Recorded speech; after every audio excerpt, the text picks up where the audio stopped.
all? I love that. Yeah, you're kidding. I love it. All right, well, listen, as long as you like it. You actually have Yoko Ono albums and play them? I have all of them. Oh, boy. You know what's funny? Gary Dell'Abate, my producer, who you met out in the hall, he said one time he was shopping somewhere, I don't know, down in the village or something. He happened to be in one of these old record stores, and you happened to be in there at the time. And he saw you. You know, you've got some money. You made some money in this business. You must have bought about 400 albums. Oh, it must have been a thrift store. It was a thrift store, and I guess you still... It was a used record store, like a Bleecker Bob's type of place. Do you still listen to vinyl records? Is that important to you? I have walls of records, yeah. Walls of records. Why is it better to listen on vinyl rather than to throw them all out and just, put them on digital, some kind of... Well, a lot of stuff will never be on CD. Well, that is true. Especially the stuff I collect. You're into sort of alternative music. Would you call it that? Avant-garde music? I like just about everything. Soul, funk, nonsense. Do you spend all day listening to music? Is that your life? Yeah, I think people think all I do is watch TV, sci-fi shows, but I pretty much write and listen to music. All the time? Pretty much. So when you were a kid growing up, tough being gay, number one, it's got to always be. That's certainly well, back the then, story. no one even knew what they were. I mean, you became gay in the 70s. Right. Nobody came out, so to speak. You couldn't come out in high school, could you? Well, I didn't even know what gay was till I was going to college, I guess, because no one really, You knew you were gay, but you didn't know what it was. I didn't know what it was. So you keep your mouth shut. Where'd you grow up? New Jersey. New Jersey. Near Long Branch.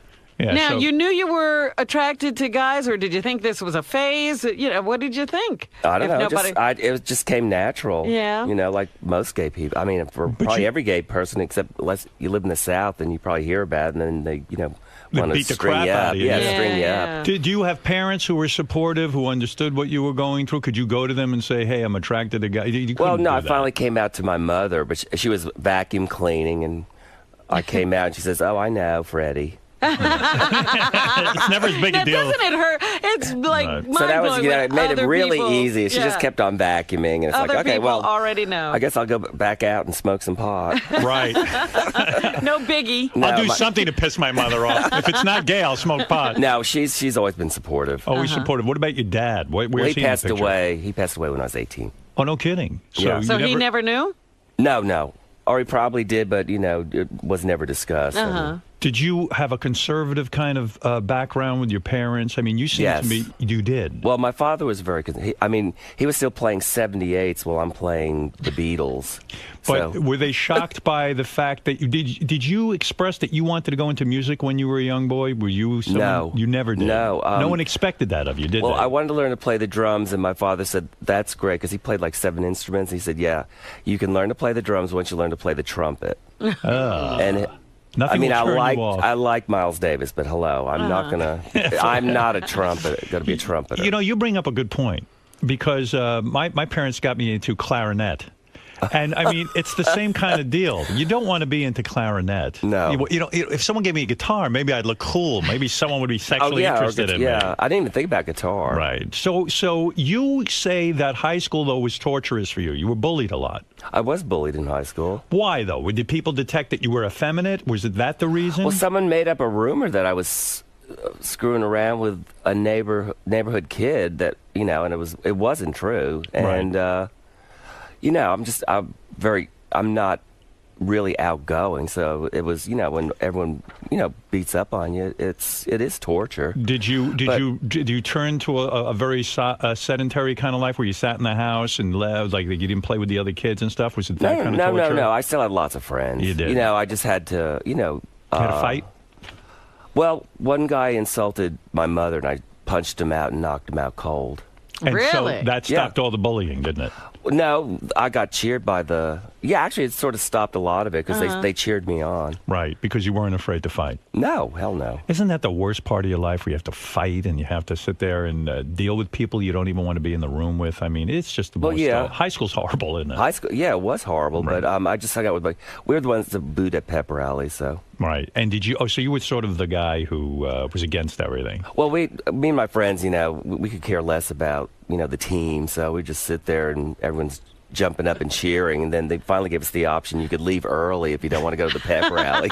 So you were not the cool guy in high school? Well, I think it was pretty cool. It's just I wasn't one of the clique. Because you weren't one of the clique and because you were different, people couldn't recognize that this might be something cool, that something that your coolness was ahead of its time, so to speak. Wouldn't you say? Well, yeah. Well, I hung out with the bad girls, too, who were vastly more entertaining than the popular girls. And were you did you make love to women as a kid growing up? Were you someone who just said, maybe I can force myself into this lifestyle? No, I dated girls in a little bit, but I just wasn't interested. It was awful, I bet. No, How far did you go? Yeah. Huh? In high school, not very far. Titty? Smooching. Smooching, a little titty? No. I didn't even think of that. Who was the guy that you used to look at when you were growing up that you said, oh, my God, your first man crush, so to speak? Oh, would have to be some Ty Harden or something like that. It wasn't Soupy Sales? Well, no, I never had a crush on him. He was my idol. Me too. Me too. I heard. I went to his last birthday party. I finally got to meet him, but he had already taken ill. Yeah. But he was still soupy, still having a good time. And Larry Storch was there from F Troop. It was like, this is surreal. Yeah. And because I wanted to bring my friends along, because I knew my friend Jolene would really cheer him up, because she's real. We were huge Soupy fans. I actually used to set my father's clock ahead early because he worked at night. So we'd leave the house just in time so I could watch Soupy Sales and Zachary. Oh, Zachary. You love Zachary, This is old Zach.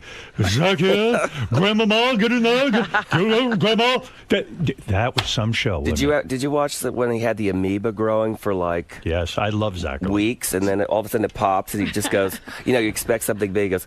Oh well, and that was it. It's like, that's the joy of live TV. Soupy said, when I was a kid, when Soupy ended up on the Ed Sullivan Show singing The Mouse, I was so happy because here someone was recognizing Soupy. And Soupy. Meanwhile, when we worked at NBC, I was such an asshole to the guy, but I was in an angry stage. I won't go into all that. You had Soupy on your show? No, Soupy and I worked together. One of the DJs. He was one of the DJs. Station, yeah. But it was odd because Soupy was my boyhood hero. Mm-hmm. And here I was at odds with him, but Soupy with that house and the puppets and the whole thing. I mean, it was the greatest. Peaches. Yeah, all that stuff was great. I know. It's total inspiration. So me too. So you were a kid who no one expected to go into music. And then you get out of high school. Did you go to college? I took 3 years of college, and I went into... Well, I wanted to be a conservationist. I didn't really have a goal. I just wanted to be rich and donate money to conservation causes. Right. What a goal. I wasn't exactly motivated. So I took forestry thinking it would be something about conservation, but it turns out it's about growing trees and how many deer. And you're not going to get rich, growing trees. No, and I was sort of the hippie because I wore flared pants. I was the hippie of the forestry school. So your dream was to become rich and become a philanthropist. Yes. That was your idea. Because I was lazy. Right. I had no skills. So how the hell do you end up getting into music? Like you say, you're not the guy that everyone looked at to get into music. You really didn't have any formal musical training. I mean, no, how does it not happen? at all. I like to write. I mean, in high school, I wrote... poetry? I wrote poetry, and I wrote parodies of movies and had my family and friends. And we also made movies like Day After the Night of the Living Dead. Right. So I like to write... nonsense stuff. Were you the leader of the B-52s, would you say? Well, I probably helped spur us to start a group because I was living in Atlanta, and we were all friends from years before. This is a whole crew of people who live in Atlanta. Athens, Georgia. Yeah, Athens, Georgia. And I was visiting, and we went to a restaurant. We couldn't afford food, so we had drinks, and then... That's great. So we went to a friend's house, and he stayed upstairs and wrote letters, and we went downstairs, and he had a setup for a group, and we just came up with Killer Bees, because Killer Bees had just arrived in Brazil. But wait a second. Back up for a second. Yeah. What were you doing? How old were you at this point, and what were you doing to make a living? How did you exist? You can't just write poetry. No. Basically, usually a busboy or a waiter. You were a busboy or waiter. At one point, someone said you delivered Meals on Wheels or something, Well, right? that was later. Yeah. When I moved to Athens, when I lived in Athens, I was also Mr. Meals on Wheels, and then I was the meal delivery coordinator for Clark County. Was everyone afraid in your family that you just were going to be a wannabe, you were never going to make it, that you were going to be some sort of loser type? Well, I think they said that to my mother. They did, and that hurt her. Well, no, she's a little spacey. I mean, you know, she's there, but you know, she doesn't care. As long as I take care of myself, you know, which I always did. Now I take care of her. So who would go up to your mother and say mean things like that? Isn't that terrible? Relatives. Gee, Carol, it's really a shame that Freddie dropped out of school. My son, blah, blah, blah. Yeah, right. Yeah, they were always touting how wonderful their kids were. Was there a certain great victory in becoming a famous rock star, a success? Just to say to those fuckers who would say to your mother, you know, poor you. Freddie's just a bum. Well, no, now they all ask for tickets. Oh yeah, it's great, right? One of the highlights was going to Asbury Park and hearing Rock Lobster being played on the alternative station that was there in 78, 79. Right. And your mother now must walk around kvelling going... Oh, she signs autographs. Right, she loves it. Because she's obviously somebody's mother when she comes to a show. Right. So you're sitting around Athens, and things are kind of like you're waiting on tables and this and that, and a group of you How do you wind up down south? Well, I wanted to get away from New Jersey, so and I wanted to be a conservationist, and... For some reason, I thought by taking forestry, you became a conservator. I didn't do my homework, obviously. Yeah, right. You didn't have a career counselor? No.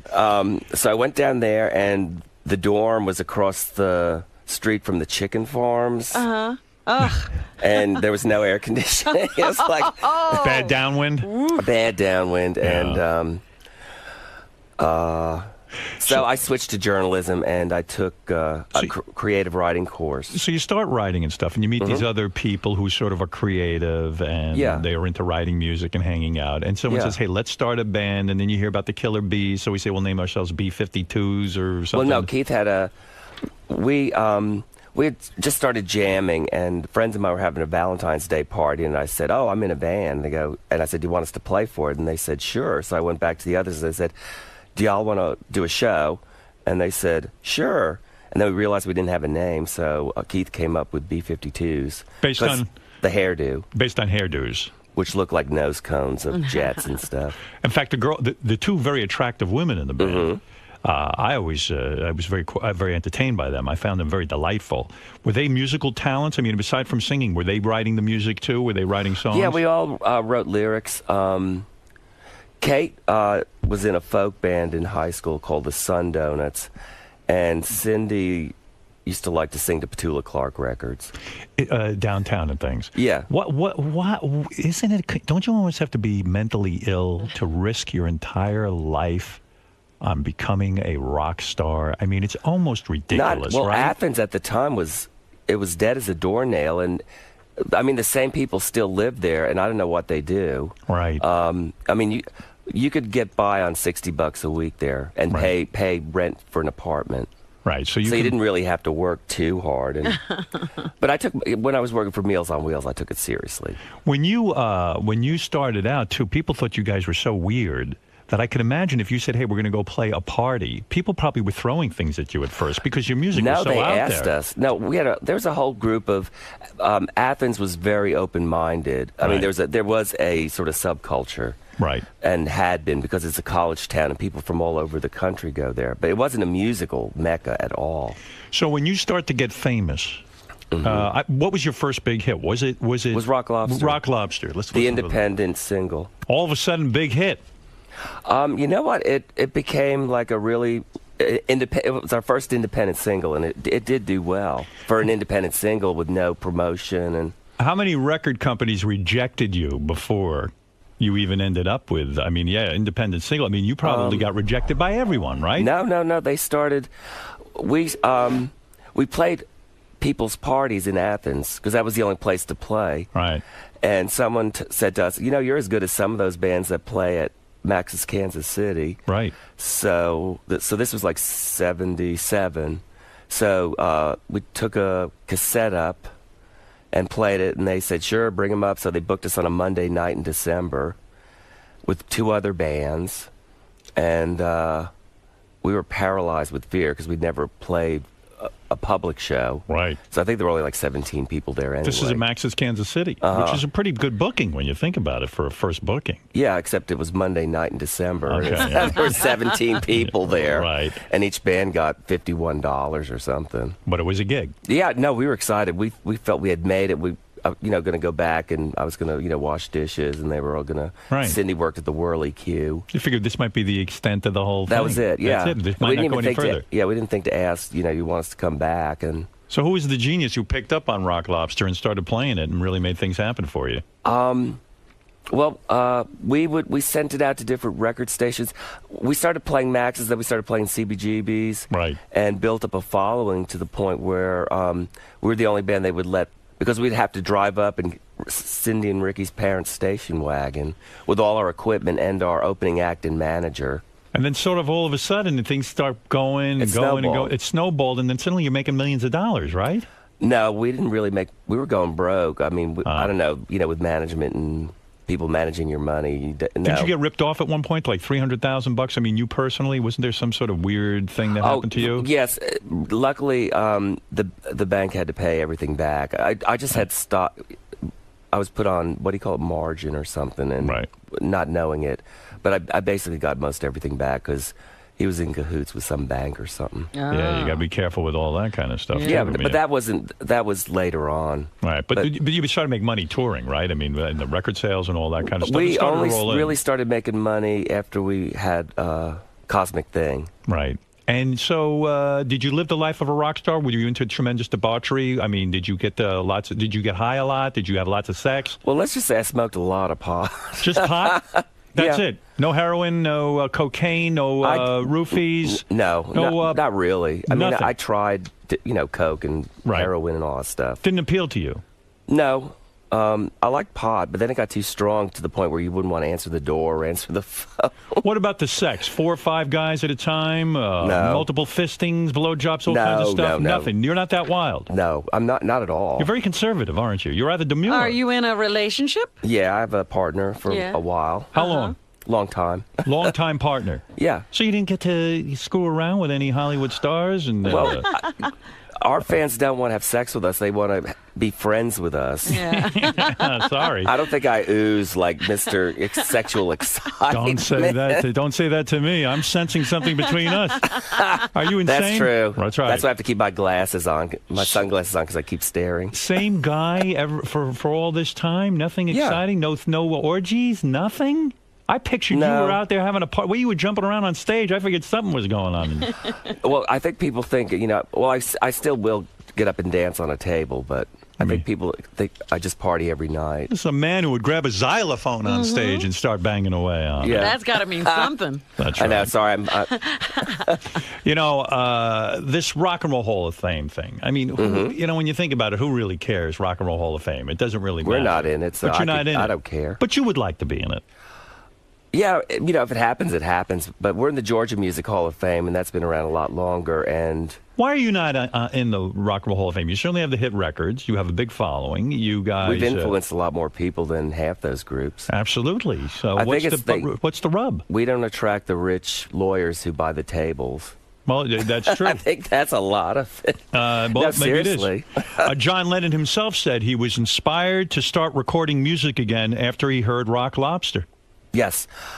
He was in a dance club and he heard it. Yeah, he liked the beat and how crazy it was. And then when Cindy does that wild vocal, that's definitely inspired by Yoko. And I think something registered, he said, Yoko, it's time, and they went ahead and did it.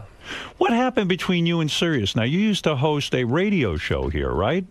Yes. Well, I think they had a budget cut, and I was the one. You're the guy they cut? Yeah. You're the budget cut. One of the budget cuts. I felt really bad because I really got into my show. I had a celebrity guest every week, and it was always Madison. So you played records on your show? I would actually find the records to play. Because there was a computer that had a listing, and I realized, to make my show different, I wrote all my copy, and you could still see me buying bags of records because at the time, the record store around the corner from my apartment, you could get records for 10 cents. Right. And since I helped them price the rare ones, they would let me look, and I just say, I'll take this bag, and this bag, because it was all 12-inch So you were playing stuff that wasn't even in the computer. And a lot of it will never be, probably. A lot of it, that's what I mean, you know, a lot of vinyl will never be on CD. So who told you were fired? How does one fire you from Well, they didn't. They just said they weren't going to renew my contract just because they couldn't afford me, not that I was that expensive. Right. And I had a good following. Uh-huh. Yeah, well, what can you do? That's showbiz. That's showbiz. That's showbiz. So are you a very wealthy man as a result of being in the B-52s, having hit songs? No, I'm not wealthy. You're not a rich rock star? No, we like I said, we only started making money after Cosmic Thing. I live pretty modestly. I mean, you know, I'm not broke, but I can't retire. Did you have to split the publishing and all that with how many people? Like, who wrote Rock Lobster? Well, I came up with the lyrics and stuff, but we all write different things at different times. But I think that's what keeps a band together. Besides being friends, right. If you share everything equally, you stay. It just makes everything fair. So I mean, I may not sing on something, but I would promote the record or whatever. Or like I would write something and Cindy would sing it. Or Cindy writes things and I sing them. So you're not saying you're still a waiter, are you? You're able to give that up. You're not delivering meals on wheels. I'm comfortable. You're comfortable. You're able to live, and you're telling me what happened to the group, though? Yeah, where is We're still together. You are still together. We're right now, we don't have a publicist. Luckily, the Superions have a publicist like Josh Bloom. This is your new project, which I'm going to get to. Yeah.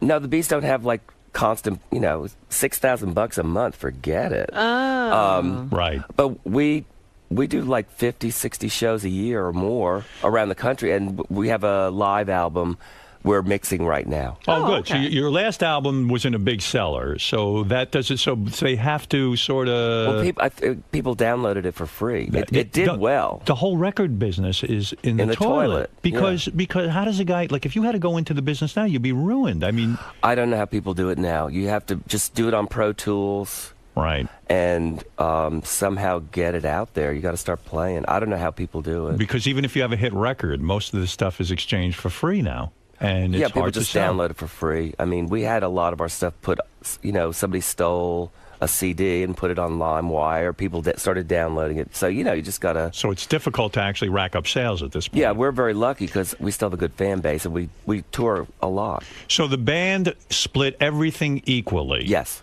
Even those that didn't write the music shared in the publishing and all of that? Oh, yeah. Wow. I mean, we all pretty much write all different things. The girls come up with their harmonies. Where are those girls? What's going on with them, and what happened with them sexually? Are they putting out for anyone? I like that. Yes, and he's putting out for her husband. How boring. What a shame, yeah.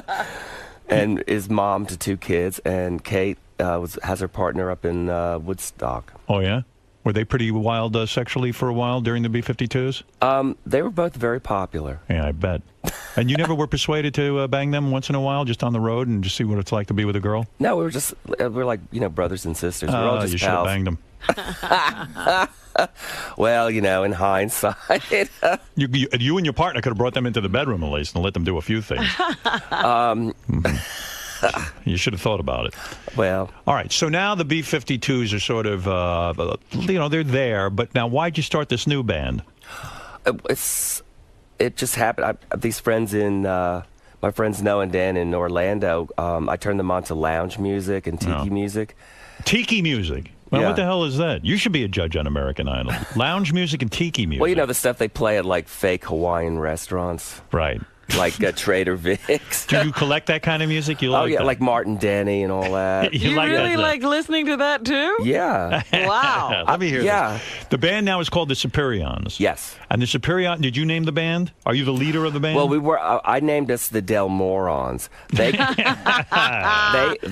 came up with music, and it became totally Nude Island. I went in the bathroom, and that had good acoustics. Right. And they also have this lovebird who's in the record, totally Nude Island. But if I'm in the room with the Pro Tools, Mr. Bird's in the room too, and if he sees me, he rattles the cage so that I let him out. How many guys are in this band, the Superior? 3. 3 people, that's it. We got a drummer? No, it's Pro Tools, keyboards, it's all and drum machine. It's all electronic. Let me hear what you're up to here. All right. Let's see here. This ain't no tiki music. Well, we do disco, tiki. It's dance. It's feel-good music. Yeah. There's no bummers here. No. You dance to this. It's all tongue-in-cheek. You ever see me dance? No, go ahead. I'm a professional dancer. Oh, hi, everybody. Gee, it's great to be here at the disco. Let me tell you what happened to me the other day. I'm trying to think of the lyrics as I do it. Seriously, I would just come in for this. You just riff off the top of your head. Standing in line. What made you think of someone throwing a... Did someone throw a ham at you? No, it's a... Well, see, we just... we take different ideas, different material from most people. Now, I don't know why. It's totally original. Yeah. Why not prepare before you go in the studio? Why do you have to riff the lyrics right off the top of your head? Because I'm not prepared. It's all of a sudden they say, we came up with more music. And and actually this one is based on an urban legend, and it turns out a lot of people have heard it, where this overweight lady's at the grocery store, and she's shoplifting a canned ham, and she's walking out, and all of a sudden it falls, and she just turns around and yells, "Who threw that ham at me?" I see. All right. Well, so that's material for us. That's the single, huh? That's our new single. All right. Who threw that ham? Is it hard, at this point, like in your life, you've done it all. You've been in a hit band all that. Is it hard to get started with a whole new band again? Like at some point, does it all get old for you? Or is it inspiring? Well, I mean, obviously we're having a good time. I mean, who else would sing about throwing a ham and then doing the disco garbage can? Who Threw the Ham at Me is the new single. The Superions' new self-titled album is available on iTunes. And for more information in general, you can go to myspace.com/thesuperions and check out Fred's brand new band and find out what's going on with them. Well, let me tell you something. Do you think anybody ever gets tired of making music, Howard? Well, I'm writing 3. Yes, I do. At some point, at some point you start to, like maybe it just feels ridiculous after a while.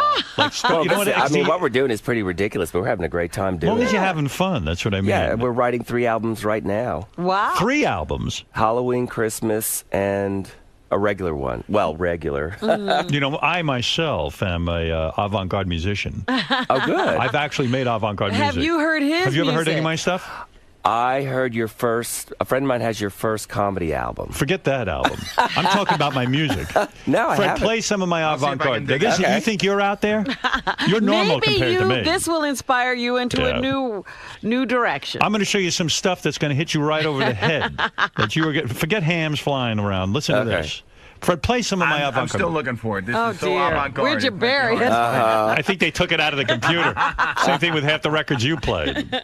It's not often that I get to play my music for someone who understands. Well, you should have let me play it on my show when I had my show. I should have sent this to you because you're probably the only person who can understand this. You might like it. I've been ridiculed for this kind of music, but it's avant-garde. I mean, this is where we get in the studio. Well, we were ridiculed, and we don't. This is what you feel. That's right. What is it, Gary? It's on Gary page 1 in white. Thank you. God. Thank God is right. Yeah, thank God. Well, don't want to lose this music. This one is called. What is the name of this? Maybe you'll get in the Rock and Roll Hall of Fame before me. This is called Home. Home? Home. You ready? Uh-huh. All right. I recorded this several years ago. Tell me what you think. Okay. You like it? I think it's hysterical. It's just to make people happy. I've heard records like this. I know. Believe me, I know. In a different they ripped me vein. off. That Yoko ripped me off. Well, but they sing too. I mean, they're serious. Where are you living now? You live in Georgia? I live in New York City, and I live out on Long Island. Long Island? Mm-hmm. Where, you got a place in the Hamptons or something? Yeah, but I got it when it was cheap. When it was cheap. So you're still out there. Yeah. And you hang out, and you keep a low-key lifestyle. Yeah. That's it. Nobody even, you just mind your own business. And now you get the Superions. I still like going to thrift stores and busy with the Superions. Very good. I'm proud of you. Thank you. All right. The great Fred Schneider. I'm a fan of yours. And well, I'm a fan of your music now, too. Thank you. And we look Don't forward... encourage him. I want a copy. It's very hard to get. That sounded like me on the trumpet. That's about as far as I got. I don't think this is even on vinyl. That actually was... we're in the middle of writing this one. This one is a protest against the war in Iraq. Yeah. This is my statement on Iraq. It's a heavy thing. I like the squirrel. Yeah. The squirrel, well, you get it. I don't have to explain it. If I have to explain it, then you don't get it.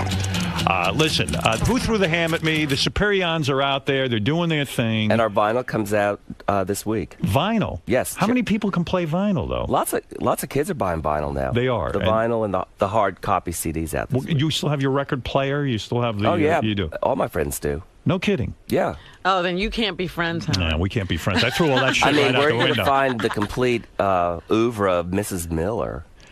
You're a fan of Mrs. Miller? Yeah, I love her. Is that the Mrs. Miller who stood up in the Ed Sullivan? Yes. That Mrs. Miller? She had like 5 albums. Really? I didn't know she had albums. 6 albums. Yeah, 6 albums. You should have brought that here with you today. Next time. Is that the kind of stuff you were playing on your show? No, I played new wave dance music, and then I just made up just ridiculous scripts. When you buy 5 records of Mrs. Miller, it's not as a goof, like so you can have it around the house. You actually sit and listen to it. Yeah. Like you'll put it on and say, What hey. kind of music did she make? Well, she was like the original off-key crazy singer. Oh. Who went commercial. Uh-huh. There were plenty more of them. No wonder you like my music. I think I'm insane. Yeah, check out Mrs. Miller. The Superions' new self-titled album is available on iTunes. Mm-hmm. And for more information, you go to myspace.com/The Superions. Fred Schneider, everybody. We'll be back right after these words. Thanks, Fred. Great meeting you. My pleasure. Thank you. We'll be back after this. Fred. Yes. How'd it go? It went excellent. That was fun. Now, what do you think of Howard's music? I liked it. I'm a nut. I like that sort of thing. Do you think he's going in the right direction with that Yes, stuff? he needs to pursue it. And they add vocals. He needed vocals. Well, no, after a while, I kept expecting, to hear somebody sing or talk. I like spoken word. So he's on the right track to... Yes. Awesome. I want a copy. So how was it meeting Howard? That was great. This is like the... I met him was once on before, 25 years ago. But it's been a long time. Yes. But I was on with Tina and Chris from Talking Heads, and Tina was pregnant, so everyone just talked about her breasts and breast milk. Except me. So you had a good time? Yeah, I really did have a good time. Awesome. All right, thank you for stopping by. Okay, thank you. I hope I get this right. I think he's our lighting guy, Sussy. Mm-hmm. He announced he's leaving the show so that he can ride his bicycle around the world for 3 years. Really? Yeah, and I'm like, I just caught wind about this. Who is he? I don't even know who Sussy is. You don't know Sussy? Oh, come on. Like, you Sussy. do. Of course. What does he look like? Before he walks in here, describe him to me. Sussy? Yes. He looks like a Polish guy. See? Get out of here. It's Sussy. Oh, you don't know Sussy any more than I do. He looks like a Sussy. I'm a Sussy. Sussy, let me ask you something. The reason I find that weird, like, how old a guy are you? 25. All right. How the hell do you have the money to, like, give up your job here? You got a pretty good job, lighting and all that stuff. And, an excellent job. Nobody busts your balls here. I mean, it's not like there's a whole lot of lighting to do. It's the same stupid set every day. You don't have Christian Bale screaming at you. I mean, what is the... like I get upset about my lighting. Like, do you ever have to... Like, how hard is your job? It's not that hard, right? It's... What do you have to do? I think the difficult part is working with Scott DePace. Is it? Yeah. Why? Just listening to his politics? Yeah, a little bit. You're fired. But I'm just saying, it's not like a set where you have to change it every day and change the lighting and get ready for bands all the time and all that kind of thing. I mean, the lighting's pretty well set, right? The day-to-day stuff is pretty easy. Yeah. When we get a band and stuff. Right. We set up something special. So how is it you can take off 3 years from your job and bike around the world? Like, I don't get it. Well, with all the free time that we get, when the studio's dark and you take off, I'll be doing smaller trips to kind of get ready this year, and I'm working through this year. Yeah. But with the chance that you'll be leaving at the end of the year. Yeah. I started to look to the future and say, I'm going to ride my bike around the world. And this trip kind of developed. So can I be honest with you? Yeah. I got to tell you something. As a career guy. You're at the age 25 is when you should be developing your career. I mean, listen, I'm not going to be so much of a narcissist where I say you have to do everything I did. But it seems to me if you're going to develop a career, to take 3 years away from your career and to just bicycle. Unless you're like making a documentary. I mean, what are you doing? It's I'm doing a research project on organic farms and sustainable farming systems. And yeah. How do you get paid for that? What are you going to do with this research? You're researching organic farms? Yeah. Like what are you going to find out? I'm traveling from farm to farm across the U.S. and then flying to New Zealand, Australia, and going through Southeast Asia and wherever the hell I'm going from there. And you want to learn farming? And I'm going to learn farming techniques, and I'm promoting going green, healthy lifestyles. But I don't even understand this. Why not work on a farm? Because I also want to see the world. I want to travel. I want to see how the techniques differ from place to place. How people across the United States are making the effort to be sustainable in their practices. Is this an effort to increase awareness? Yes, it is. What do you have, rich parents? No, not at all. Because sometimes my kids will say stuff to me, and then I laugh, and then the other day, Ashley said to me, Dad, I might go live in the Bahamas after I get out of college. I go, oh, really? What are you going to do there? She goes, I don't know, maybe work or so. I go, they always test you kids, Right. I go, maybe work. You'll definitely work. You'll definitely work. Because I'm not supporting you. Like if my kids came home and said they wanted a bicycle ride across the world for 3 years, I'd be bummed out. Like I'd be like, well, how are you planning on doing that? Who's paying for that? How do you pay for that? I have some savings that I've built up. I'm saving a lot this year. Oh, yeah? How much you got in savings? Do you mind me asking? In savings right now, $7,000. We'll say 30 grand. 30 grand. Wow. Yeah. Oh, so the 30 grand could last you 3 years because all you've been doing is biking. Right. Yeah. I mean, you're not going to have a lot of overhead. Living in New York, I sold my car. I've been looking for sponsorships. I actually got, sponsored by a bike shop here in town. Really? Yeah. And they pay to have you go do that? And you? They gave me a discount on gear and stuff like that, and they're working with me to put everything together. Sid's Bikes in New York here. Wow. Now, sounds crazy, man. are you going to backpack and tent and all of that stuff? Yes, ma'am. Oh, boy. I got saddlebags for the bike. Saddlebags. Yeah. I heard, well, first of all, I heard that he hopes to write a book from the whole experience, but then the guys were telling me he's got a pretty cute, serious girlfriend. So is she What going is with she you? doing?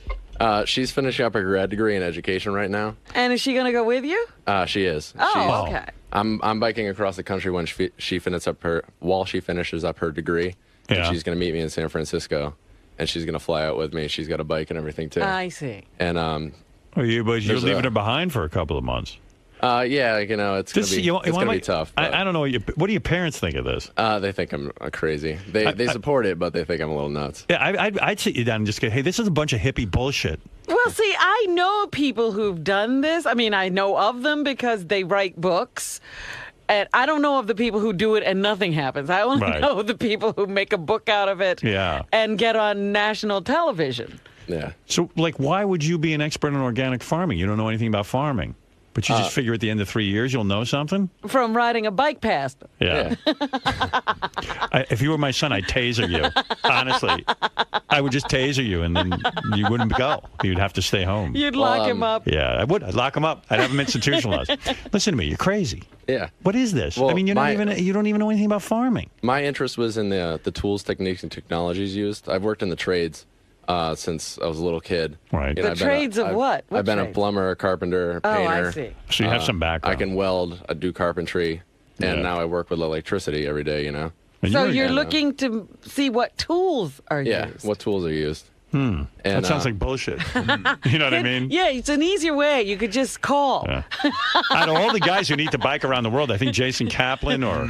They're not biking anywhere. Or Ganji, some of our heavier guys. You could say that's one of the other facets is... health. Health is that, I'm helping people realize what's in the food system, how the agricultural system works here in the United States, and Robin's all well, I appreciate that. Believe me, I do. Yeah. The move to Robin's all consumed food. with food. Well, I'm consumed with the way food winds up on your plate. Yes.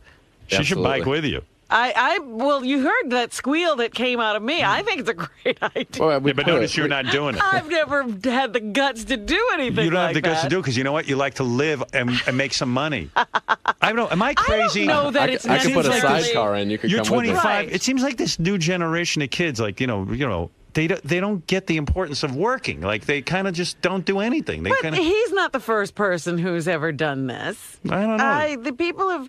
I just saw a woman who's climbed every major peak in the world. And that's horse shit. You do that when you have a lot of money. You don't climb every peak. You go to work. I don't get it. What was your old man doing when he was 25? When he was 25, still in school. That's right. What is he, a lawyer? Psychologist. There you go. Yeah. He must think you're crazy. See, this is what he gets. He gets a crazy son. No, he likes it. He likes it. Yeah, he's been helping me gather maps and do some of my research. How do you plan? So you don't plan to work at all? In other words, you're going to live off the $30,000. Yeah, live off $30,000 and hope that I get some sponsorships. Yeah, you get it. Who's sponsoring this? Because it's a kind of a niche thing where I'm helping. I don't know. Let's promote organic foods and stuff. I've been sending letters out to different companies like Kashi and stuff like that. You're promoting organic foods? Yeah, for people where, to eat healthy. You're promoting them? I have it on my website, and I'm hoping. Oh, you have a website. What's the website? Organicfarmingtech.com. That's right. Wow. Well, this sounds crazy to me, but I mean, I wish you luck. I mean. Oh, just stay in touch. Let us know where you are. Send us pictures. Let me know what tools you learn of. All right. Send us pictures of the tools. I'll be really fascinated to know about the new tools you're using in organic farming. Like, can't you just look that up on a website? I'm pretty sure. I said you could just get people to send you pictures. I mean, you don't have to go. And I wonder what you're going to discover. Yeah. Well, there's a lot out there. One of the other things with Kate getting her education degree is that there's a big push for schools they're changing over playgrounds into gardens, and they're putting that in the curriculum. Well, I'm for that because I got my ass kicked more in playgrounds than anywhere else. So you'd rather it be a garden? Yeah, I got your ass kicked in a garden? I got beaten with a chain in a playground. You'd be beaten with a hoe and a trowel. Mark, go ahead. Hey, Howard. Peace and love. Peace and love. Peace and love. This sounds like the kind of story that you hear about these journalists that end up going over doing these stories, and they end up in these Asian prison camps. Yeah. Like, where are you going in Asia? Going through Thailand, Laos. Thailand, dude, you're nuts. Indonesia, China. This guy's right. You're going to end up in a fucking Thailand prison. You remember Lisa Ling's sister? Yeah. We'll be doing that for You're him. a spy. No. You don't understand. I want to find out organic farming techniques. No, asshole, do that. You spy. I'm telling you. He's right. In an orange jumpsuit, right, with a sword at his throat denouncing his country. America is wrong to be in Afghanistan. I want to denounce the President of the United States. Release all political prisoners. Lisa Ling was studying grapes, I think. Whatever her name is. What was the sister's name? I don't know. Bai Ling or something? Lucy. Lucy Ling. Lisa Lucy Ling. I think the two of them were studying grapes. Dude, these Chinese don't put up for bullshit. They don't think anyone. All they know is from work. They don't believe that anybody. That's right. Anybody on a bike talking about organic farming is a spy. You're laughing, but dude, I'm being serious. You don't know this? No, I know this. My mom's actually been quite worried. She's like, "You're driving me crazy with this." Sure, because you're going to end up in prison, and your parents, believe me, they're not going to have the platform that Lisa Ling had. No, you will be out there saying. Yeah, Bill Clinton. Yeah, I'll be writing letters to you. I'm like, Howard. Please go find Zazi. Bill Clinton's not flying over to rescue you the way he did Lisa Ling. You're going to have to take up his cause. My sister was merely studying grape technology. Please let her go. Please let my son come home, your poor mother. Be pressing her tits up against a piece of glass coming to visit you. Kate's in too? Oh, no. Contact Bill Clinton. What's Sussy's girlfriend look like, by the way? I know Sussy's locked up for 7 to 10 in an Asian prison, and that girlfriend's pretty fucking cute. Clinton had a heart attack or something, didn't he? No, well, he had to have a stent put into one of his bypasses. Oh, there's Sussy's girl. Yeah. Oh, she's so cute. What a waste. There's going to be a terrible story that comes out of that poor girl. Oy vey. Oy vey is right. This is a nice girl. Where's she from, Long Island? No, she's from Stanford, Connecticut. Nice girl from Stanford's going to end up in a fucking Asian prison with Sussy. Right. Where's she buried? We don't know. Yeah. By the way, that picture we just saw, that's going to be the photo on CNN. Today, two American teenage, whatever you are, 25-year-olds were captured in Afghanistan, or whatever the fuck you are. Thailand. Yeah. President Clinton was quoted as saying, former President Clinton was quoted as saying, I don't give a fuck about those two.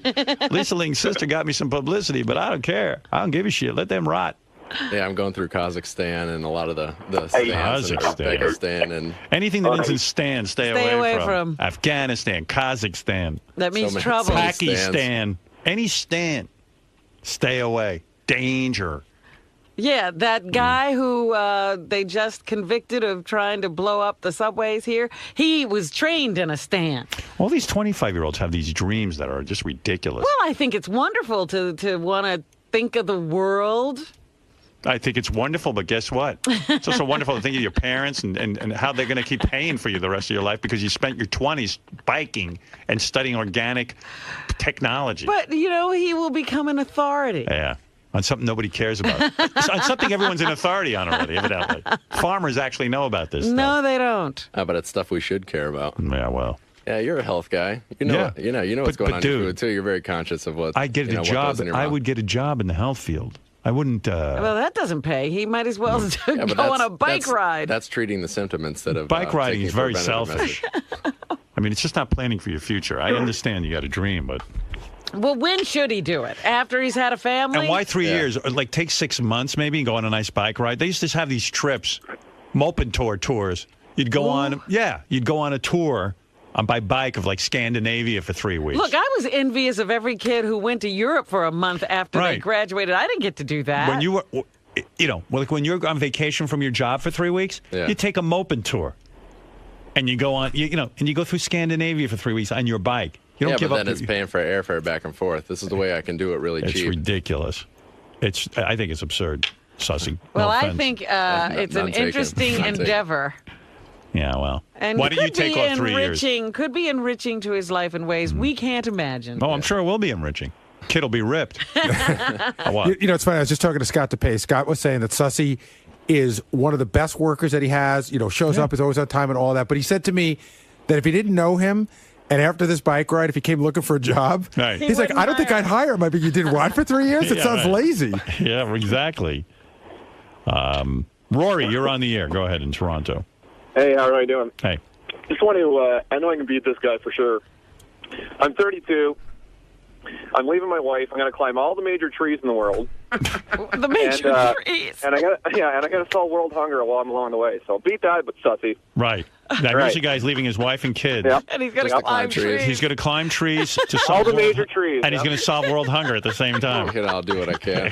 Sussy in his dream. I was... I'm going to milk all the major cows in the world. I never had a dream. And I'll tell you, it served me well. I didn't even dream. Is overrated. Yeah, I didn't even dream of radio stardom. I just dreamed, if I had a dream, it was just to get a job in radio. And when I had one, it was so dear and near to me. I was actually getting paid to do something. Who would write? I mean, I can't even imagine in what planet I'd go home to my dad and say, I'm going to go ride my bike for 3 years. And he'd say, you're a fucking idiot. This shows incredible self-confidence. I guess it does. Because he doesn't worry that this will hurt him in the future. Fast forward to when he's 40. And him going, I shouldn't have wasted my time bike riding. Living in mom's basement. Yeah. I can't believe I'm renting a room from Yucko the Clown. I'm in Yucko's basement. I'm in, what's his name? The other comedian. Which one? Bob Levy. Yeah, Bob. I'm living in Bob Levy's basement. Bob Levy took me in. Yeah, Bob Levy took me in with high-pitched Eric. I spend my days having Bob read to me. Yeah. Holy mackerel. Well, I wish you would. I think it's going to be great, and you're going to become an authority on something. What is that? That's a picture of Sussy 10 years from now. He's sitting on the street saying, we'll bike for food. Man, your parents must be going nuts. Yeah, just a little bit. Ay vey. Family, but you friends. go for it. When are you going? People when are are you really leaving? supportive. Smaller trips throughout this year, and then April of next year. April next year, you'll be gone. I'll be gone. Right. For better or worse. Yeah. Not this coming April. No. Not in like a month or two. So so you're quitting your job here? Well, because I didn't know if you were going to resign, and. But why quit? Why not wait and see? Wanted to change. I wanted something big, and I wanted to have it, on the table. What are you going to do? Set up. I don't understand. You're quitting. You're leaving here. I'm not. Well, I'm not. If you resign, then I would leave here. Yeah, he's working out the rest of this year. I would work out the rest of this year. Just taking smaller trips. Absolutely. I don't know why you don't understand this, Howard. I don't understand anything he's saying. You going to Guatemala at all? Maybe too dangerous. If we can raise money, eventually we want to go down Africa and then up South America and through Central America with your bike. Yeah. What kind of bike you got? Surly long haul trucker. It's a touring bike. Yeah. What does that mean? Touring bike? Like one of those road big bikes? Big fat tires. Yeah, big fat tires. Big fat tires. But when you road, packs on the front and back. But when you're road biking, don't you want to have a speed? You want to have speed, but there's compatibility issues throughout the world, and you want the fatter tires that can handle the weight. You got regular pedals, or you got the kind you clip in? They on either side, you can either clip in or you can just use regular. What do you do? Right now, I'm a competitive bike racer in the city, and I clip in. Wow. Yeah. I can't even do that. Clip in. I got the spandex and the big white helmet and everything. You're a competitive racer in the city? Yeah. With. Are you one of those people who yells at people in the park for being in the bike lane? Yeah. Are you one of those shitheads who think you own the park because you bike? No, I go across the George Washington Bridge and get away from the park because I want to avoid all the shitheads who are yelling at people. Yeah. I love these guys. I go for a nice run in the park. People are go. Out of the way, out of the way, out of the way. Bike lane, bike lane, bike lane. It's like, shut up, asshole. You got the whole fucking road. You get a lot of people in the park who are walking right in the middle of the road, and there is space for cyclists. Dude, slow down and just take a nice bike ride. You're not. Realize you're in a park. You're not in Italy, like competing professionally with your uniform. You got the whole gay uniform and everything, huh? Oh, yeah, I got the whole gay uniform. Got a whole bunch of buddies that, like, do they draft off of you? Oh, yeah, of course. Do you know about that? Oh, yeah. I've heard these terms. That's you ride behind your buddy and you take in the draft. Right. Hey, makes you go the draft, and there's team tactics with. That's my team, New York Velocity. And you got some team pretty tactics good this year. Yeah. You want to know something? It's like a big game of chess, actually. No, it's very not. Physical I'm going to tell you chess. something. Where's your board? It's one thing for like a 50-something-year-old guy like me to get into chess. That biking's going to fucking ruin you. Because you know what's going to happen? Yeah, you're going to spend all your time consumed with the stupid biking. I know a guy. Guy had something of a career. He got into this biking. Mm-hmm. Lost his wife, his kids, everything. Because he became so consumed with this goddamn biking. He was biking day and night. He had a full-time job. Then he started biking. Then he had to cut back on his job because he needed more hours to bike. Now, mind you, this guy's not even making a living biking. He's not even like Lance Armstrong. He's not that good at it. He's just a douchebag. Yeah. And he's just like biking constantly. Well, you could argue I'm doing all right now. I'm on the bike team and I'm working for because you're a single guy. The best radio station in the world. But you're not a married guy yet and stuff. You're going to get more and more consumed. Now look what you're doing. You're going to walk away. Let's say I resign and everything. You're still going to walk away, and then you're gonna go bike. It's not even like you're going to go get another cool lighting job. But at least he's got a girl who thinks it's cool. Because she's 25 right now. See how cool she is when she's living with Bob Levy. I knew a guy. And Sussy in the basement. I knew. Now, and I'm telling you this. This guy, he used to sail people's boats back and forth from wherever they were, rich people who would have their sailboat in the Caribbean one moment and in Europe the next moment. Yeah. And his job was sailing the boat back and forth. And he found a girl who would do it with him. Right. And they now have a touring company. I don't know. Worked out. Okay. I see these bikers. Nothing's working out for them. You know what they end up doing? Working in a bike shop. And it ain't fun. Let me tell you, when you have two kids and you want to have a family. Yeah, I know everything. You know what you're going to learn? You're going to learn more about bikes. There's already a ton of guys who know about that. And being on a bike for a long trip. Yeah. Excuse me, ma'am. Would you like to buy a bike? This is an excellent bike. I toured Europe in it. You'll take one? Thank you. I work on commission.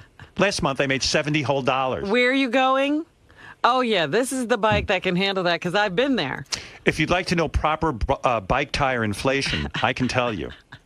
I learned it on my 3-year trip. I'm really good at changing that tire in minutes. When I should have gone back to school, I went biking. You go for it because it takes people like you to break the mold. I'm like Lance Armstrong. I'm now broke and have testicular cancer. Hi, ma'am. What can I do for you? Hey, can I ask a personal question of you and your family? Do you guys have insurance? What's that like? I have a dream that one day I'll have some. Be careful if you ever, excuse me, ma'am, be careful if you ever take your bike to Uzbekistan because the roads are very shitty there. I happen to know. I spent 3 years in Uzbekistan. You know what's great? I went all over the world studying organic food, and now I'm back and can't afford to eat it. Right. I went to Whole Foods, and I don't have any money. I'll be back on the dollar menu before we know it. Wow. Good Lord, man. Hey, I wish you luck, pal, but this doesn't sound like a life plan. Has your father ever sat you down and said, son, this doesn't seem like a good life plan? You know, a while ago, I was, city was driving me crazy, and I came up with the idea, I thought of the idea of going to the Peace Corps, and he's like, you know, Peace Corps is for people who don't know what they want to do with their life. I don't think you should do it. Yeah. And I came up with this idea, and he's like, this is fantastic. I love the idea. Really? And he got on board, yeah. Your old man's disturbed. Yeah, it's got to be. Getting a little loopy. He's getting loopy. He's like, he's glad you came up with anything, I guess, at this point. Son, that's wonderful. What's with the old man? Son, that's wonderful. You're going to go bike for 3 years and learn about organic farming, you say. Fantastic. Do you actually grow anything? No? Oh, you're just going to learn from people who grow. I see. Well, you know, it sounds like you're making great plans for the future. I see 10 years from now, you at a really big bike shop with a hot, wealthy lady walks in and she buys a bike. And the hot, wealthy lady will be your former girlfriend. What's her name? Kate. Kate. Sussy, my boy, this is some plan you got. Yeah, buddy. So when you're 28, you'll come back and you'll have your book and... Yeah. Yeah, sure. The book publishers are dying for more books on organic farming tools. By then, it'll be really hot. Yeah, I'm pretty sure they'll be knocking down your door with a big advance on that. You never know what he's going to learn. He starts out looking for tools. Well, you're gonna hate me for this too. I went out looking for tools and then I became a tool. Yeah, why am I going to hate you? I do photography. Yeah, which you totally don't believe in. Are you going to do a photo essay of your trip? Photo journal, the whole thing. I took pictures of my pedicab. You're gonna catalog all your pictures on Flickr? No, I have a blog. Oh, you have a blog. Good. Yes, okay. I do. Oh, excellent. Good. We'll keep up with those pictures. Will you post every picture, or will you be like only take the best ones? Well, I'll post the best ones, and I'll send every picture to you. Right. Put that on your Facebook. Here I am in Afghanistan, getting raped by Al Qaeda. By a cane. I'm getting caned. Where do they cane people? All over that region. Singapore. This one in Singapore. Yeah, this one, Sussy, he bikes. Let's cane him. Oh, wow. What a plan. Hey, Scott DePace, what do you think of this plan? Imagine I think it's irresponsible and he's crazy. Right. What is he being irresponsible about? He's being irresponsible. He's got a future. I mean, come on. He's a great lighting guy, and he's going to throw that all away and end up, like you said, working at a bike shop. He can't light anything when he comes back? I don't think he's going to be at a bike I'll shop. turn the light on my pedicab if it ever gets too dark. I'm seeing the pedicab because he's going to be all addicted to biking. That he can't get off? How many days? Contacts. What? He's going to lose all his contacts. How many hours a day do you bike? Now, during weekdays, 1 to 2 hours. On weekends, 4 to 6. And I bike 6-7 days a week. It's your whole day? Yeah. Do your ankles or anything hurt? Did your knee ever blow out? I mean, nothing. I had Achilles problems last year, but now everything's got right fine. through it. Yeah. 6 hours on the weekend. Yeah. Sometimes. Where do you go? Usually over the bridge. And do you eat while you're biking? Because I imagine you eat calories, right? Oh, of course. That's my favorite part. One of those stopping bars. off at coffee shops and you get muffins and coffee and just keep eating and shitting and keep eating and shitting and biking. Hey, Kate, I'm out here carbo loading. I know. Do you have a bike in your apartment, like you put on blocks and then you bike it even in the cold weather? Yeah. He's like got this guy. the fever. This guy who lost his whole family. Yeah. Yeah, I don't know. I got so addicted to biking, I lost track of everything in my life. You understand biking's like something fun you do when you're a kid? And I have fun doing it. Yeah, but I'm just saying, it's, time to grow up. I can balance that between, work and play. It keeps me healthy. It keeps me in shape. What kind of camera you got? I have a Nikon D90. Nikon D90? DSLR. Is that good? It's pretty good. Yeah. Yeah, it's more than just a point and shoot. Yeah. Hey, Kate, I'm pawning my camera. Is that better than like my iPhone or whatever that is? Yeah, it's a little bit better than that. I was thinking of getting a good camera and stuff. I was thinking of it too. Yeah, but then I think about the actual work I'd have to put in. I bet you Sussy was selling you his camera. Sussy's into all hobbies, biking. And... Oh, he does things he likes to do. He enjoys. Yeah. But he doesn't make money from them. Right. Doesn't bother you? It keeps me happy. You're not driven to make money? I am driven to make money, and I make money, but I also make time to keep myself sane. You know what? He needs to clear his head. And this 3 years is going to When I was 25, there was no exercise, no biking, nothing. Work. That was it. That's how you do it. As one of these guys, he doesn't know what his work is yet. What's that tattoo? Is that a bike sprocket? Yeah. You got a bike sprocket on your arm? On my elbow. Oh, you're fucking obsessed. What does your dad say about this? Likes it. He's a psychologist. Like it. Yeah. I know. What are you running away from? I'm not running away from anything. You're biking 24/7. I mean, that's a lot of no personal interaction. No, because actually, as a cyclist, people are really friendly. I bike with a lot of people. I'm on the New York Velocity, and we have a big team.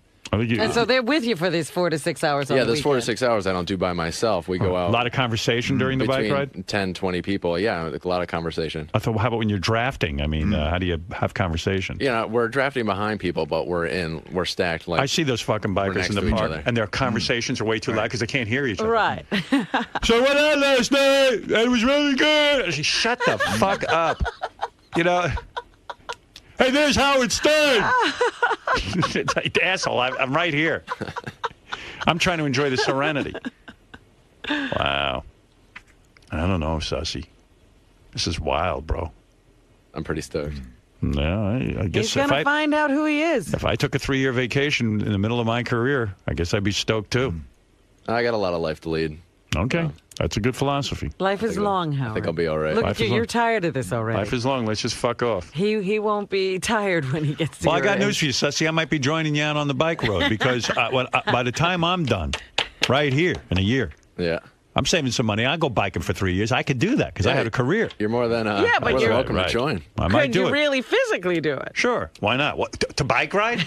I like Sussy's building his life around bike riding. You couldn't bike anywhere because you're afraid of everything. No. He's going to the stand countries, Well, I'm not going there. Uzbekistan and this stand and I'll that have Ronnie stand. bike me around. Right. You'll put your car in the limo every night. Well, I'll let the and limo then go follow to me. a hotel. Nothing's going to happen to me. Good Lord. I'll work out. I'll draft behind the limo, and we'll be all set. There you go. Mark, go ahead in San Jose with Sussy. Yeah. Hey, what's going on? So, Howard, for the last couple of years, I've been listening to you bust Lance Armstrong's balls, and now you're busting this guy's balls. No, Lance Armstrong made a career. He actually makes a living at it. But he started when he was very young. I've got tapes of every time you sat there and made fun of him riding around in his spandex for hours and days and weeks. All right, but Sussy isn't even going to be a professional biker. I mean, we're talking. This guy's a professional lighting guy. He's got a career. Okay, I'm not. All right, it's CWB. You're on the air. Yo, good morning. Hey now. Good morning. Hey now. I just want to try to talk some sense to this dude because I'm a trucker, and this country sucks alone in a fucking truck, let alone a bike. I'm telling you, there's like shitholes in this country that I'm afraid to take a It's true. CWB makes a good point. He goes, here's a guy who drives all through the country. He says it's a shithole. He says, this guy thinks he's going to discover something on his bike. Yeah, no shit. Well, some pervert's going to see him riding on the side of the road. Oh, dear. Take him home. Some guy, he saw Sussy. You're going to get raped. Yeah, you could get ass raped down that road. Yeah, I just saw Deliverance again. Be careful. You got a pretty mouth, boy. So you could argue that'll prepare me for the Thai jail time. Well, you know, it's funny. I see guys your age. They all kind of have this sense that like it's not, hey man, all you old people are all about money, man. Right. But they grew up around money, see? So they don't appreciate it. Well, when you grew up poor. I grew up with no money. No, your dad's a psychologist. He made some money. No. No, what was he, the world's shittiest psychologist? No, he's a fantastic psychologist. All right. He is. You're acting like he couldn't put food on the table. Do me a favor. There's always food on the table, but money management, we're working on that. I'm just saying, listen, these kids, they don't even think career anymore. I think it's beautiful. Yeah, you love it. I do. Notice this is a woman who's got plenty of dough socked away from her career. Stop it. I couldn't have that life. Right. Because of course I had a lot of... Because you had to work. I had a lot of things I needed to do. Robin, I would have liked to bike for 3 years. Honestly, I would have. I'd love to go bike. I love exercise. I love running. I love biking. I have a bike. It now. When I was skating, I used to think about maybe I should skate across the country for some cause. And you know what? That would make sense at your age now because you've worked an entire lifetime. You don't do that at 25. That's not where I come from as a human being. And that's where, these kids, they don't want to build careers. Well, they do, but they want it in something they really care about. But he didn't care about anything except that dumb bike. He's going to figure it out while he's on the road. See how you're making your parents argue? At least your mom is supportive. I've upset Mom and Dad. Yeah. Your mom is supportive. I'm just worried about this kid. You know, a lot of people in your life will tell you, oh, you know, man, things are cool. That's cool. You're going to, that's great. But you're too hard. You're too strict. You're too stiff. Everything doesn't have to be done the way you did it. Absolutely. Well, if you want to don't do it my way. My way was stupid. I didn't say it was stupid. I was done making a career. It was your way. Yeah. See, the time to experiment with career is when you're young. Let's say I hadn't made it in radio. Let's say I really continued to suck the way I started out. At least by the time I was 28, I could have said, okay, this isn't working. I gave it to him 28, 29. And now I'll go look for something else to do because I'm not succeeding. And guess what he'll be? Yeah, he's 28, 29. Now he's biked for 3 years. He hasn't worked toward the goal. Now maybe I could have switched into programming or something. You see what I mean? With an expertise, and he'll figure out... An expertise in biking. Right. All right. Not in biking. Well, what's his expertise in? Looking at farmers farm? In organic farming and those tools. Organic farmers are going to laugh at him and go, you're going to be an expert. I'm working these tools. I'm an expert. This? Suppose out there on the road, there's some innovation that hasn't been brought here yet. Yeah. He'll come back with it. No, he's so consumed with biking, he's not bringing anything back because all he's got is a little room in his backpack. I would have taken this invention that would have changed organic farming, but unfortunately, I couldn't carry it. It's too heavy. I needed room for my bar, my oat bar that I eat every day. That's right. I still have food in those saddlebags. How many Cliff Bars do you carry with you? On a typical day, one or two. One or two, see? Yeah. That's what he's got in his bag. Not the next invention. He's got a Cliff Bar. He doesn't have the next innovation? No. He's got a peanut butter Cliff Bar. He can't wait to eat because he's starving. That's because Cliff Bars are delicious. Yeah. And do you have the water bottles with the sack? The water bottles with the sack? You know, the sack with the thing. Oh, no. The sack on the back? Camelback? No. Yeah, no. You don't have the thing so you don't have to stop biking? You can keep drawing off the straw?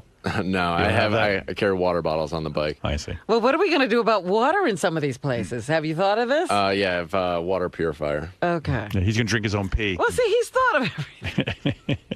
And Sussy, he's getting thirsty. Are you a good writer? Yeah. Okay. Oh, he's excellent. I've been told. He's terrific. The best. He's a top photographer, writer, everything. You name it. Well, listen, maybe something great. Hey, maybe you never know. Maybe he'll see something that nobody else has ever seen or is in a place where news is breaking right at the moment, and he'll be the guy that brings it to us. So is anyone a bad bike rider? Like I know how to ride a bike. I mean, like what's the skill level there, you know? You'd be surprised how difficult it is for some people to ride in a straight line. Really? And they're all over the place, which makes it really dangerous. I'll have to go practice. I know. Oh, Jesus. We've accomplished riding in a straight line? Yes. Yeah. You know, I started to get into biking. They made biking so hard again because it's too easy. So, like, now with those pedals and they lock in and forget about it. You start falling down sideways. Ugh. It's insane. All right, well, listen, Sussy, honestly, I do wish you luck with your plan. I mean, you're right. Maybe something will happen. You'll be out there on the road and you'll get an idea. And, next thing you know, it turns into a business. You'll be a fuller, more well-rounded person. Right. At the very least. One thing I'm proud of in my life, I'm not well-rounded at all. I'm very focused on one thing. And but you'll be well-rounded, Rob. See, he can't even understand me going to Guatemala. So no, I think it's dumb. I think it's the stupidest thing you ever did. As I was sitting back there thinking, I was like, she's going to Guatemala, but I'm going to a lot more and some sketchier places. Yeah. But but again, she listen, she's a little bit older than you. Not much, but a little bit older. But what's that got to do with it? And she's already had a career. I'm going under different circumstances completely. Well, I'm not going there to build a house. No, Sussy needs to build a career. Maybe you'll get you're going to take out insurance on yourself, so when a big truck hits you on the road, that you can get all right. Well, then somebody will be happy. Yeah, right. Then you'll make a lot of money. Listen, I don't think everything in life is money. Don't get me wrong, but I think building a career is important, no matter what the career is. But wait a minute. What about somebody like there goes Sussy. That Sussy, oh dear. And it's probably in a place with no medical care whatsoever. I don't know. I could think of a million bad scenarios. But Sussy, wish you luck. I know the whole audience does, and you've done an excellent job here. I get reports on your work, and everyone here loves you and hopes for the best for you. Thanks. All right. Thank you, Sussy. It was nice to meet you before you go. Right. Yeah, it's a pleasure. I see you every day, but it's very nice to meet you. Who knew you even had a personality? quite frankly. But go ahead, Sussy. What did you want to say in closing? Organicfarmingtech.com. All right, organicfarmingtech. Tech, T-E-C-H. .com. All right. All right. Hey, now that you're leaving, who do you hate? Who do I hate? Besides Nobody. Fred. Oh, you like Nobody. Fred? Okay. Besides All right. Fred. All right. Sussy. Yes, sir. Howard thinks you're completely insane. That's because I think a lot of people think I'm completely insane. Do you think you are? No. I think it'll be really successful. I think it's a good trip, and I'll be a more well-rounded person, as Robin said. Now, Howard's really concerned about your job and your career, that it might, be bad for you in the long run, like when you get back to the real world. I think it'll open up a lot of opportunities for me, and I enjoy my career path. I enjoy what I do now, but it was time for a change, and this is a big change. So either way, even if he resigns, you're going. Even if he resigns, I will handpick the best to be my replacement and train him in as the next Howard TV lighting guy. How are other people around here reacting to this? Chris Costa is a big fan, I know, for sure. He said he was going to donate a lot of money. Some people think it's crazy. You heard Scott DePace thinks I'm a lunatic. Other people are really on top of it. I've gotten a lot of support. A lot of people said, oh, my uncle's a farmer here, my cousin's a farmer there, and they've given me some contact information. So it's working out. All right, Sussy, good luck, man. Thanks, sir. What do you think about Sussy's decision to bike across the world? I think it's bizarre. I think he is, it's an interesting thing to do maybe for like a month or two, but for 3 years is pretty intense stuff.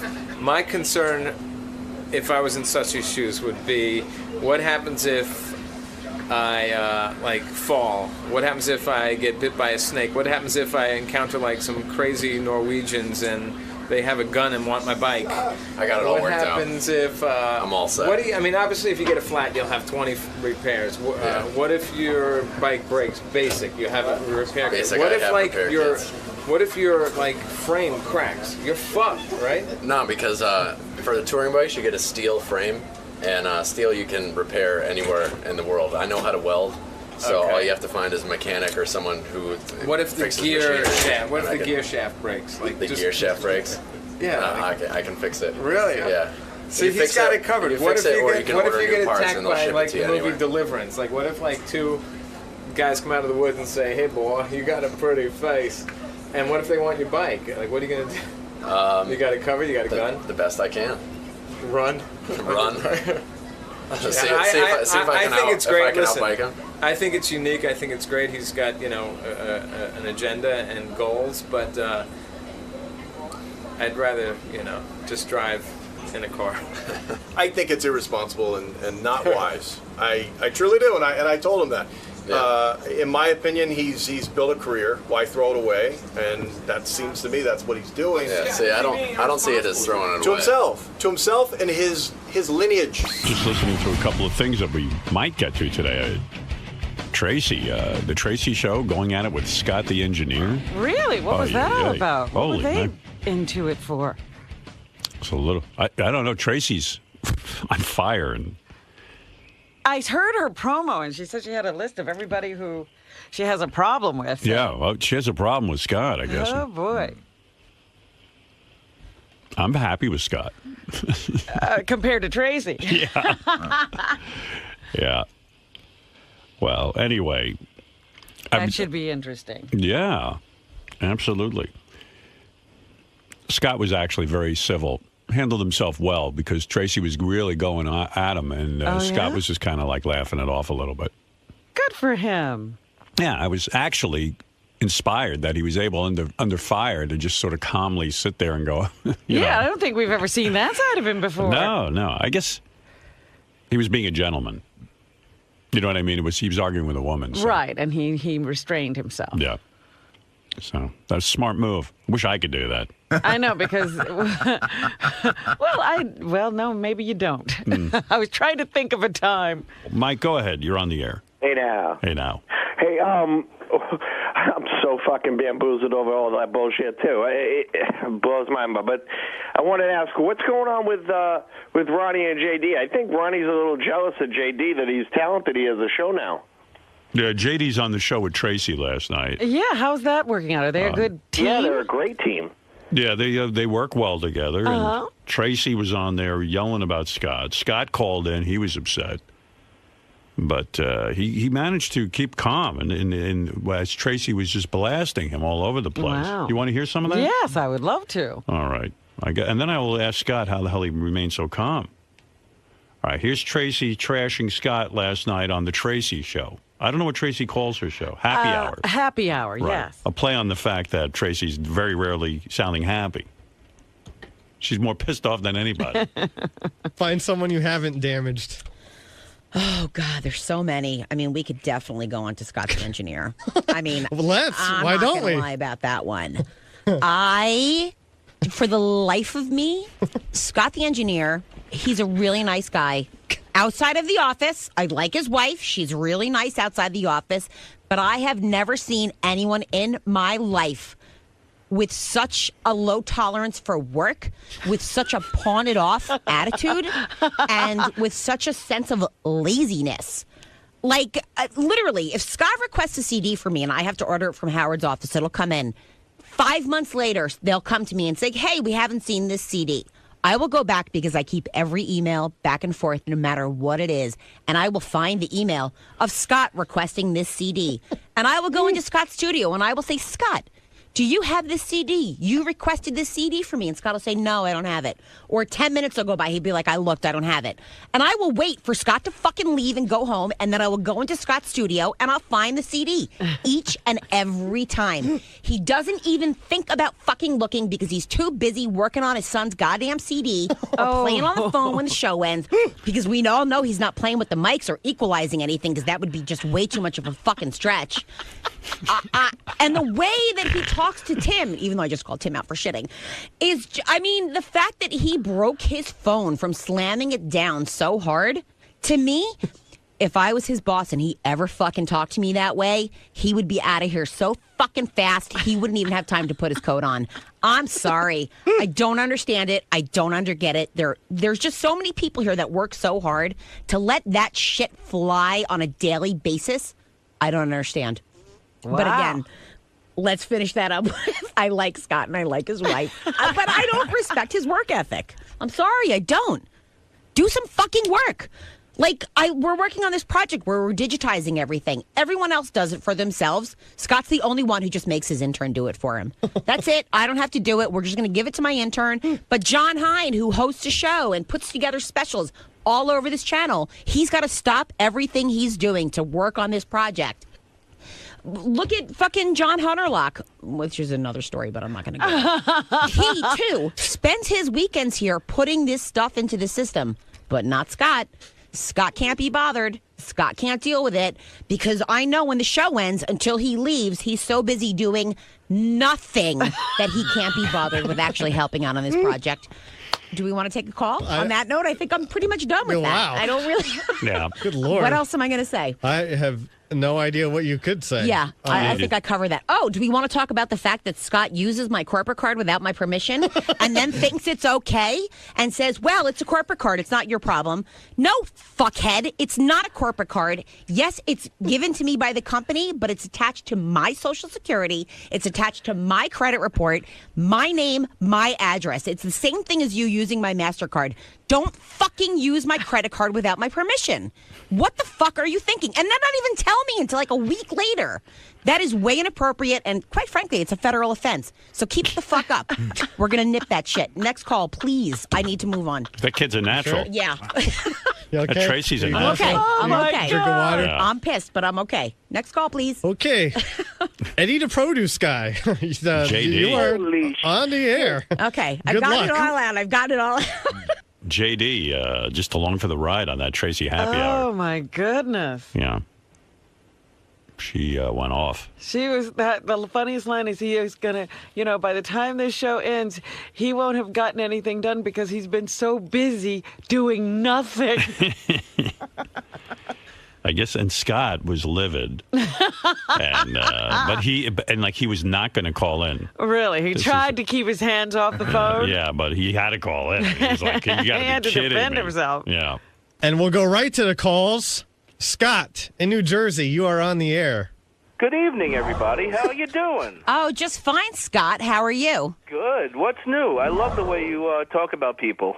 Really? Because what did I say that I didn't call you out on in the office? Did we not get into a 20-minute fight about my credit card? The credit card, I was unaware. You gave it to me once before to use. I apologize for using it. Jerry actually said to me that they needed to buy something off iTunes. Uh-huh. And Scott, he thought he had permission to use this, so he didn't call Tracy. But according to Tracy, Scott should have checked with her anyway every time he uses it because it turns out the card was expired. Oh, dear. Right. But Scott had no way of knowing that because he didn't call Tracy. Yes. But you can see how these things blow up. No, you didn't. You never fucking apologized, Scott. You never. You said, what do you care? It's a corporate card. It's not, it doesn't go to you. And I told you, no, it does go to me. It's against my social security number. It's against my credit report. And you just chose to give me attitude. And the worst part is that you used a fucking credit card that I had canceled. So not only did I have to deal with the fact that you were using my card without my fucking knowledge, but then I had to go back and deal with iTunes 15 fucking times to try and fix the mistake that you had made because you didn't just ask me. You didn't take 5 fucking seconds to ask me before you just took my shit without my permission. You fucked up, Scott. You fucked up, Scott. You fucked up. You talking to me? Yeah, I'm talking to you, and you not once did you ever apologize. Right, so I actually resent that you say that. Now you apologize? That's fine. Then I accept your apology. Don't do it again, especially because that card is not good anymore. Wow. She's a firecracker, huh? She's a natural. Yes. Just press play. Boom. Get some interesting radio there. I admire anyone who can get on the radio, and it's a vacuum, really. It's just a dead space. That's right. It's like the empty page that a writer looks at. If you can come up with something compelling, fine. She's got a happy hour. Happy hour. She should actually do it from a bar now that I'm thinking. That would be great. Where they could have a few pops. And, boy. And maybe talk to some of the people at the bar. And, set up a little bar. Something. Yeah. I don't know. Tracy's place. Definitely wasn't a happy hour for Scott, though. I mean, I don't see how he'd be happy. Well, was that his only rebuttal? No. They got it. They went at it for a long time. Okay. Do you think you work hard for your money? I work hard. I get there at 3:30 in the morning. I'm responsible for a lot of things that go on. What, fucking up the microphones that Howard's bitches about you fucking up on a daily basis? No, is that what it is? No, he doesn't bitch about. Then what does Evan Mandelbaum, our engineer, do while you're fixing the microphones? Me and Evan both work on the show. We both are responsible for things. I do production. I make sure the studio is in working order every morning. No, your intern does that. He's the one who goes in, makes sure everything is together, and he does it with Evan. He doesn't do any of that. Okay, Scott, when you had your hernia surgery 2 years ago, and you recommended an ex-intern to fill in for you, what do you think that said about you? Do you not know that was a big topic? The fact that you personally recommended an intern to do your job. To get by with certain things, not to do everything. Oh, Scott, but how do you think that made you look?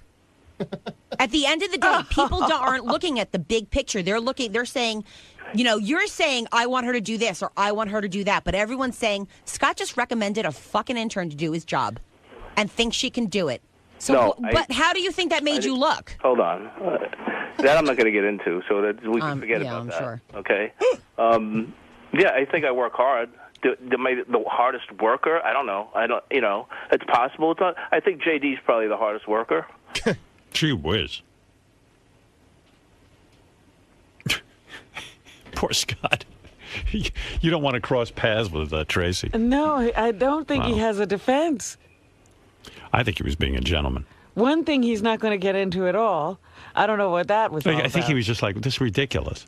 Well, she makes a point. You're supposed to be... Well, maybe he was thinking, they need someone to do some menial tasks while I'm gone that I perform and that this person's able to do. And I don't know. I don't know. Well, I don't know. I don't know. We both don't know. I don't know. I don't even know what's going on. I don't even know. I didn't even know that Tracy and Scott go at it. But that's an interesting argument. You could be replaced by an intern. Right. Tracy makes some points there. I don't know. I don't know who's right in this. I have no idea what Scott was thinking. Vic, go ahead. Howard, what's up, yo? Hey, yo. Chilling. Robin, what's going on? No, please, get to the point. All right, Tracy is a cunt. That fucking accent cuts through me like fucking steel. I can't stand her, but she makes a good point about Scott, and I have to give it up about it. Mike, you're on the air. Go ahead. Yes, Mike. How you doing? Hey. Tracy is radio gold, Howard. See? This chick, she's hysterical. She talks like she's on the radio for years, and she lays right into him. It's amazing. She does have that ability. Yeah. And here she was when you first offered her the job. She was like, I don't want to do it. I don't want to be on the I could see She's why. a natural. She might get lynched. It's just the way she speaks. Like she speaks, quite frankly, like she just speaks like she's been doing it for like 20 years. Yeah, she's very natural. She's very natural on the air. She's ready to go. Keep her on, Howard. Good All job. right, very good. Kick it ass. Thanks, Keep doing Mike. it. All right, later. Yeah, they went at it for a while. You want more? Sure. Okay. Just stuff that I'm not a secretary. Okay, I'm not a secretary either. I have other shit to do. I'm not a secretary. I'm an audio engineer. Yeah, you're an audio engineer who can take 5 fucking minutes to put the information out of the shit you record into a database. I'm not asking you to cure cancer, Scott. It's something that you're already involved in. Why is it such a horrible thing to have you take an extra 5 minutes out of your day to do this shit? Get off the fucking phone or whatever you're doing. It's not going to kill you.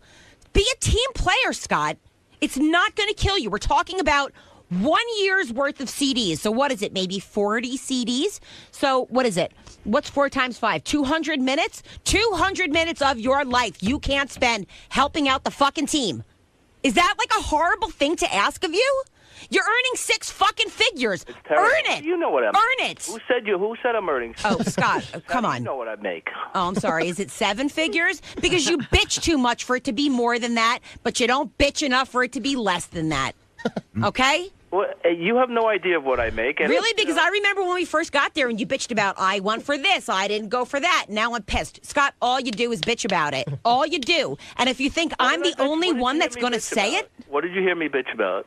Do you not remember when we first got there, we had the entire conversation about how you felt that you didn't get a fair deal and you had prompted for this, but you didn't prompt for that. And now you were pissed off and you felt like you were getting a raw deal. Well, do you not remember that? Some things. Yeah. Are you happy about everything that you get? You want more money? Would you like more money for what you do? Absolutely. And Okay. I state my claim. But Scott, I also, you may come in earlier than me. We bitch about between us and the office, between people. I didn't want to bring this up. You're the one who touched on this. You're the one who touched on this. I didn't bring up bitching about salary and bitching about things like that. You started with me like saying I'm lazy and I don't work for my money. Boy, they're good.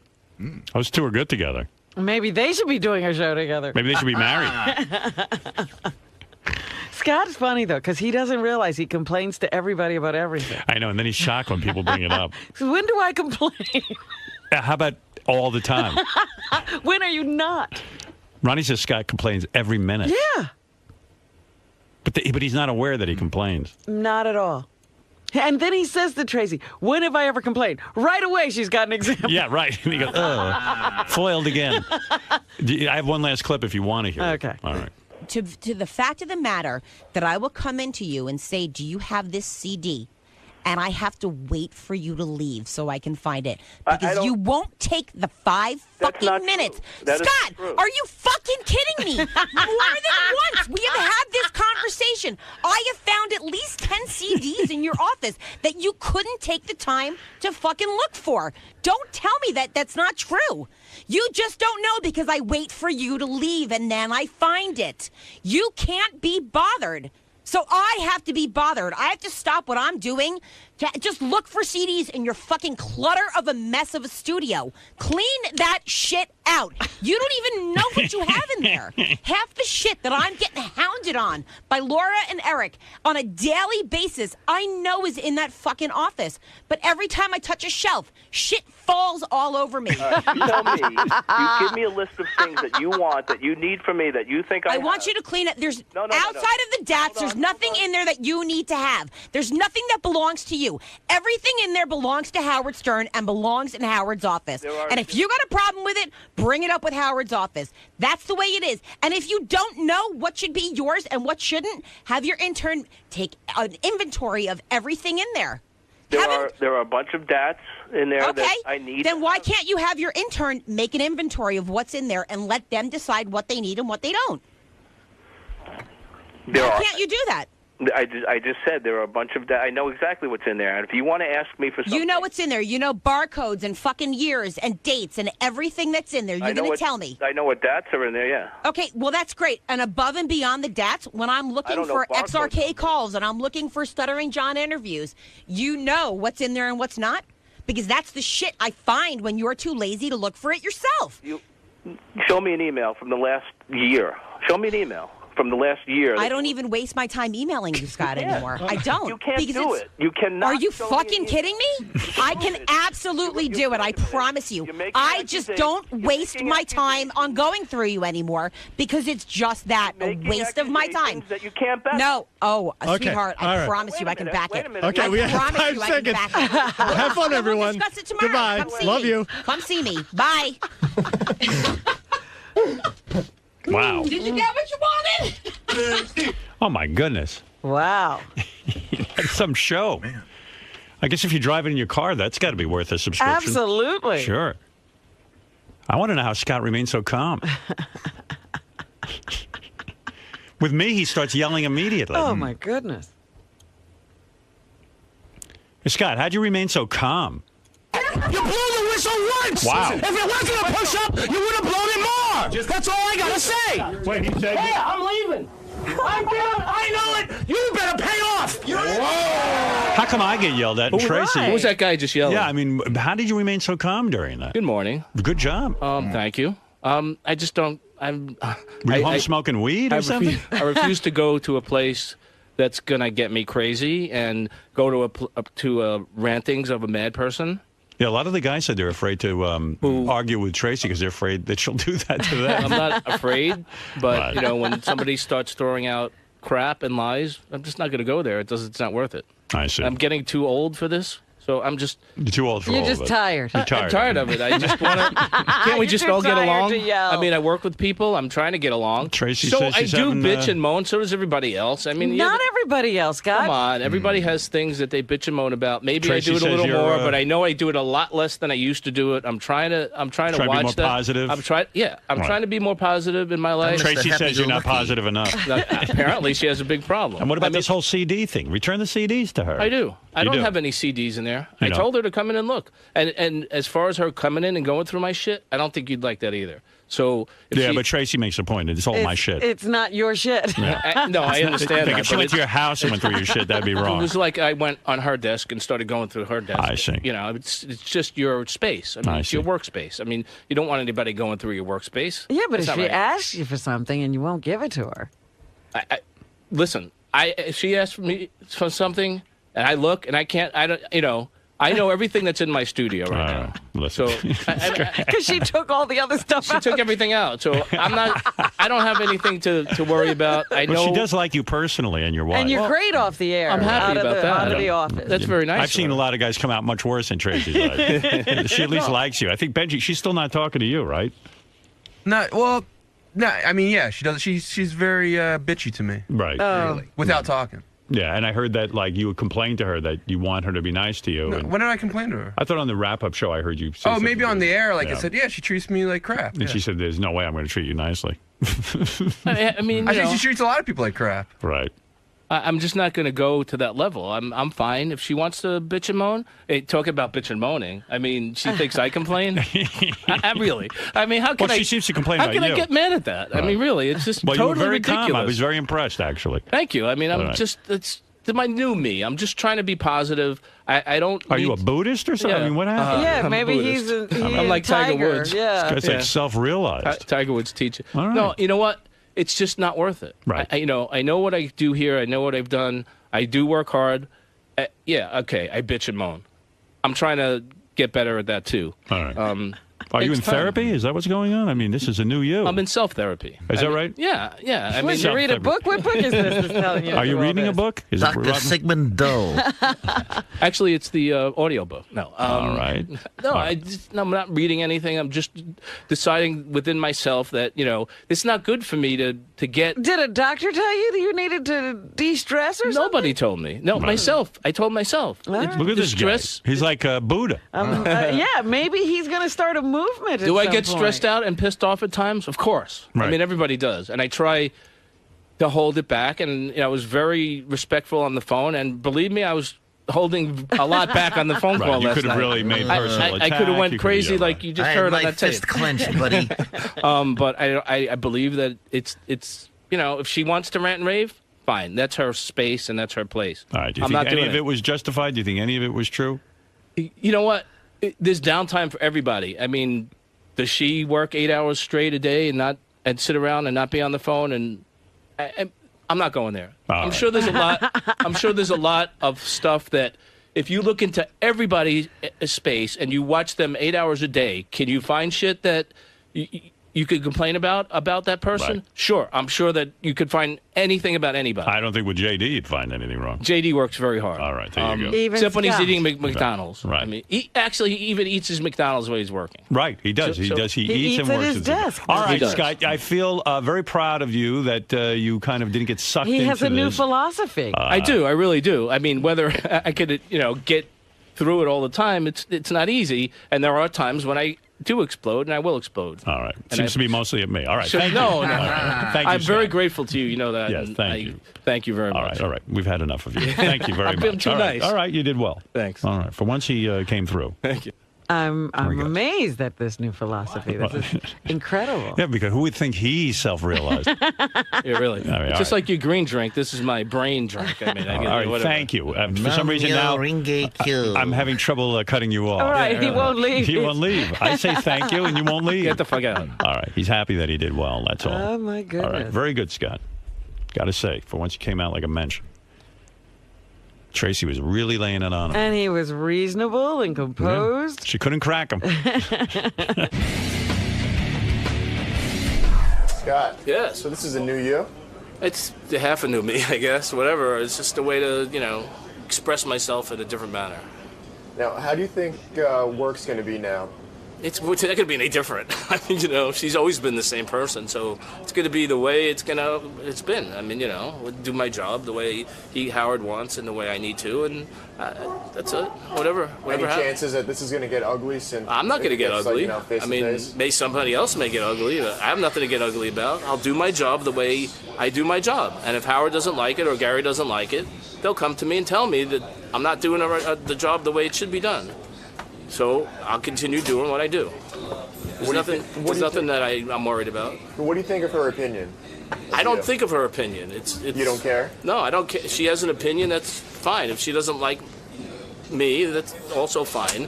I don't believe any of it's true, but that's her opinion. Whatever. I mean, it's. Chris, you suck. That's my opinion of you. But you give a shit? No, you don't give a shit. So same thing. This really is a new Scott. Except for fucking John Hine and his wrap-up clips, goddammit. No, I mean, it's just like, I'm getting much older. It's bad to be stressed out at this point in my life. There's no reason to it. I want to enjoy the rest of my life, however days I have left. God. But does it take a lot out of you to not get angry? It takes a lot of self-control, but you know what? It's better than getting angry, because once I get angry, then I'm like crazy. That's worse than yeah, I mean, after I got done with her on the air last night, I was angry. I didn't show my anger on the air. I tried to control myself, but I was very angry, and I couldn't sleep last night. I mean, so yeah, it got to me internally. I used to be able to voice that, but I couldn't. I didn't sleep a lot last night. Just something I deal with. You gonna be okay? I'm fine. Yeah, I'm fine. Tracy, so by listening to your show last night, you obviously aren't too pleased with Scott. He thinks, or you think that he doesn't do too much around here. He's lazy, but he says that's not the case? Well, of course he's going to say that. He wants to keep his job and he wants to keep his paycheck. And, you know, too many people have come in here since this happened saying, oh, thank you for saying that, or that was great, or I'm so glad you finally called him out. So if I'm not the only one who notices it, maybe, you know, there's really some truth to it. Has anyone come to you saying that's not the case? No, just Scott. So everyone that has come in and said you're right. Yes. So do you think he's being delusional, that he actually thinks he's doing work? You know, I don't really know. I don't know. I mean, I guess he wants to justify himself in some way, but it is what it is, you know? Have you spoken to him since last night? No, he just walked by me in the hall and wouldn't even make eye contact, so I think we're going to stay that way for a while. Is it going to get ugly, you think? No. Just steer clear of each other? Yeah. Do you think he's going to make an effort now to get things done for you when you ask? I think we all know better than that. If it's, you know, broken for 20 years, it's a little too late to fix it now, so be it. Well, you know, it is Cupcake Wednesday. Yeah, and I walked in today and I saw all those cupcakes and cookies, and I said to Ronnie, I hope you don't see that. He goes, I don't see them. Well, they were displayed, and I wondered how they got open. Somehow they got open without Ronnie's involvement. And then I saw him in them, and I said, I see you touching them. He says, I can eat them. Yeah, he's allowed to eat them, but I don't want him delivering them to people. We walked by the receptionist. He goes, I'm sorry, I won't be delivering a cupcake to you tomorrow. And the receptionist said, that's okay, Ronnie. I can go get one myself. Yeah. You know. How about that as a concept? It's kind of funny. I can actually handle that on my own. And there's plenty of them there. And double the amount of cookies. Wow. I was going to say, are there enough black and whites to last? And a separate order for Ross Sapin of Rugala, his own stash. Hope everyone's happy now. Right. All right. So what do you have for us? All right, underdog lady Suzanne Muldowney is out of the hospital after undergoing colon replacement surgery last week. Her colon was partially removed after antibiotics prescribed for an infected cat bite caused chronic diarrhea. Does this make any sense to you at all? It sounds very bizarre. Right. Well, she demanded to Howard 100 News' Shuley that he keep the interview PG because there are, quote, private parts involved in the surgery. Mm-hmm. But Suzanne did reveal that despite pain in her abdominal area, she can now successfully get on and off the toilet. Oh, oh my goodness. Wow. All right. Well, I wish we could interview her about it. I really do. I wish I could talk to her about her medical treatment, but she considers me the devil. What else do you have? And your procedure went fine? Everything was good? Yeah, I had my colonoscopy, boy. That, you know, the only way I could figure out how to do it, it is so involved. The only way I could do it was over my vacation, and so it kind of like hacked my vacation up pretty good. Mm-hmm. It was really weird. Like, I don't remember the prep being so annoying. The actual colonoscopy, for anybody who's sort of been living in fear of getting one, it is so nothing. My doctor's great. They knocked me out. In fact, I'm laying there on the thing getting ready to be knocked out, and I said to the anesthesiologist... They knocked you out completely? Completely. And I said to the anesthesiologist, I said, give me a Michael Jackson. And I go, what kind of juice are you using on me? She goes, Profanol. I go, oh. You're kidding. I go, this is the Michael Jackson stuff. I said, and then just as she put the needle in my arm, and you just like the second before you go out, it is the greatest buzz. Really? Yeah, and you're out. When I woke up, it was all over. They said, go get dressed. You're done. And you don't know that there's been a pipe and a camera up your asshole into your colon and into everything. Maybe 50 people looking at it. But I don't remember the prep being so friggin' annoying. This was unbelievable. So Sunday, I'm going for this colonoscopy. I'm scheduled at Tuesday at 10:45. So it starts Sunday night? Sunday night, I eat my dinner about 8 o'clock. Mm-hmm. And now you're done. After dinner, you can't eat. So I don't eat. You wake up the next morning, every hour, you have to drink clear liquid. There's no food. You cannot eat. Every hour. You can't eat solid food. So you could either have apple juice, Gatorade, coffee, tea. Yeah. Yeah, I know. Water, you know, this kind of thing. And so I opted for a lot of apple juice because at least that has some calories and you could kind of fill up a little bit on it. So every hour I'm drinking this apple juice. And you just start to, and water and other things. And you're allowed to also have clear, like you're allowed to have some sort of gelatin, which I won't eat. I was going to say, yeah, you could have Jell-O, I'm sure. Yeah, and you know what? I'm not going for that. And don't even know what that is. Yeah, I'm not going to open a box and make Jell-O. I'm too fucking lazy. And then I just, I don't know. And then you can also have What was the other thing that? Chicken broth. But no chicken or anything, just the broth. Right, because it's got to be clear. Got to be clear. I tried the chicken broth thing once. You could buy it in like a container, but that sucked. And I'm drinking out of a cup, and Beth's like, "You're drinking chicken broth out of a cup?" I go, "Why is it so weird?" Well, with a spoon, you're supposed to have it's soup. I go, "It's not soup. It's broth." It's broth. We got into a whole thing about that. She thought I was weird. Slurp your chicken broth. She thought I was being weird. Oh no, you drink your broth. Anyway, I love to eat, so it was like really annoying. So every hour you drink something clear. So I was drinking mostly apple juice. And after a while, you just start feeling creepy because you're not eating anything. And then at 3 o'clock, the fun begins. You take 4 Dulcolax pills, they're called. Yeah. And Dulcolax is a laxative. It definitely is. So I don't know. I mean, I don't eat that much, really. I don't eat a lot of food. So I took the 4 pills. Nothing happened. I didn't shit or anything. I'm being honest. I'm waiting to start shitting my brains out. What is the or anything? 4? Yeah, I mean, something should come out. 4? Wow. I took 4 Dulcolax pills, okay? So nothing happened. I mean, that didn't even have an effect on me. So I'm drinking and drinking, and I'm drinking my water. And then it says at 5 o'clock, that's when the real action's got to begin, because you got to get cleaned out for your colonoscopy, because you're going to put a camera up your colon. And if you have any duty in your system, the duty will get all over the camera, and they won't be able to see anything clearly. Right. And then they got to schedule you again. So you better not have duty in there. And I'm starting to panic because I don't want duty. Duty's my enemy at this point. So now it's 5 o'clock is when the real action begins. What is that? Okay. You take 64 ounces of Gatorade. You know how much fluid that is? That is, No. Okay. a lot. Now, I'm pissing like a racehorse, though, because every hour I'm drinking this water and I'm not eating anything. Yeah. Isn't this 64 ounces? That's 64 ounces what you have there. It's a giant, enormous jug.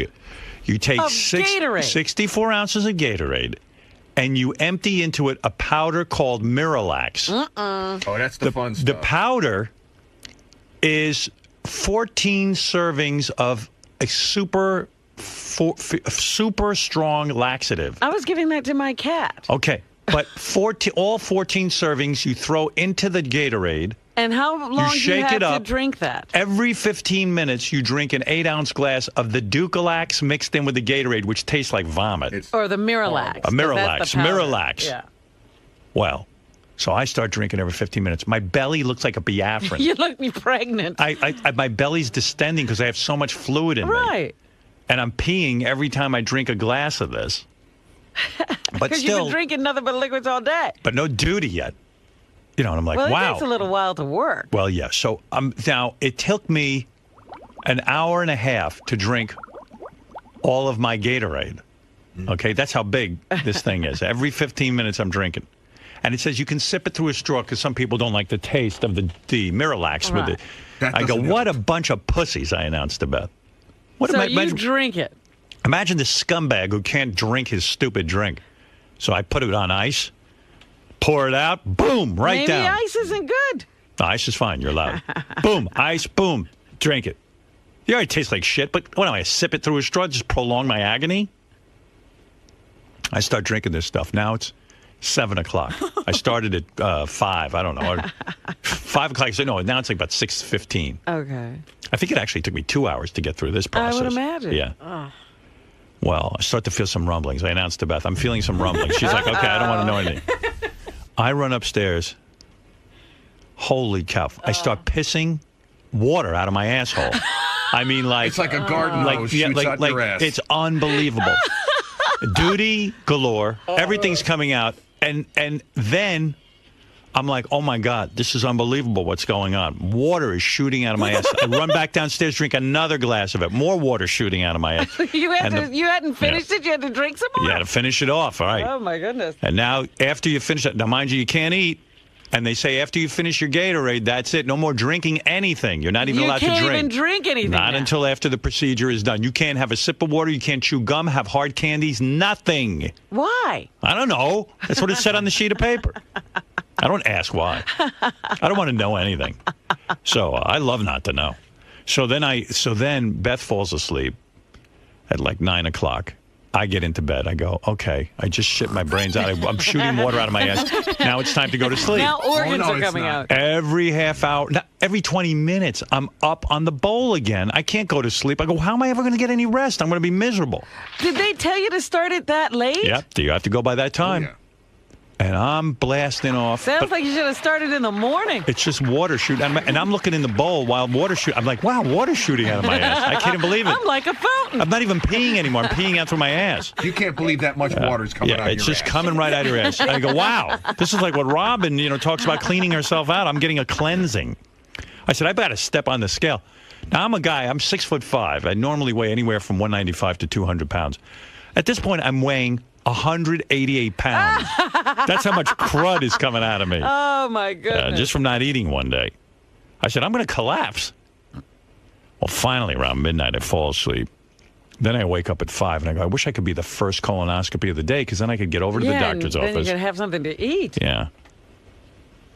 So, no, I'm scheduled at 10:45. No special treatment for me. Like, usually people will bend over backwards to accommodate me because I'm famous. At 6. Yeah, normally I'll say, I need to be the first appointment. Okay, we'll move people around. No. Not for me. Nobody's moving anything around. So now I got to drive an hour and a half to my doctor. And I'm thinking, wait a second.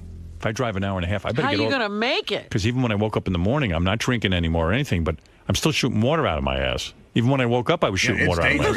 I said, if I'm driving and I got to shoot water out of my ass, it's just going to come out. Wear a diaper. You're not kidding. I almost was going to go purchase some diapers.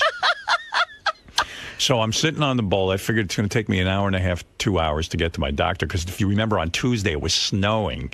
Oh. Yeah, it was nuts outside. Hail, snow, the whole thing. I wasn't here. I didn't know that. I'm sitting on the bowl trying to shoot water out of my ass until the very last minute, until I got to get in the car.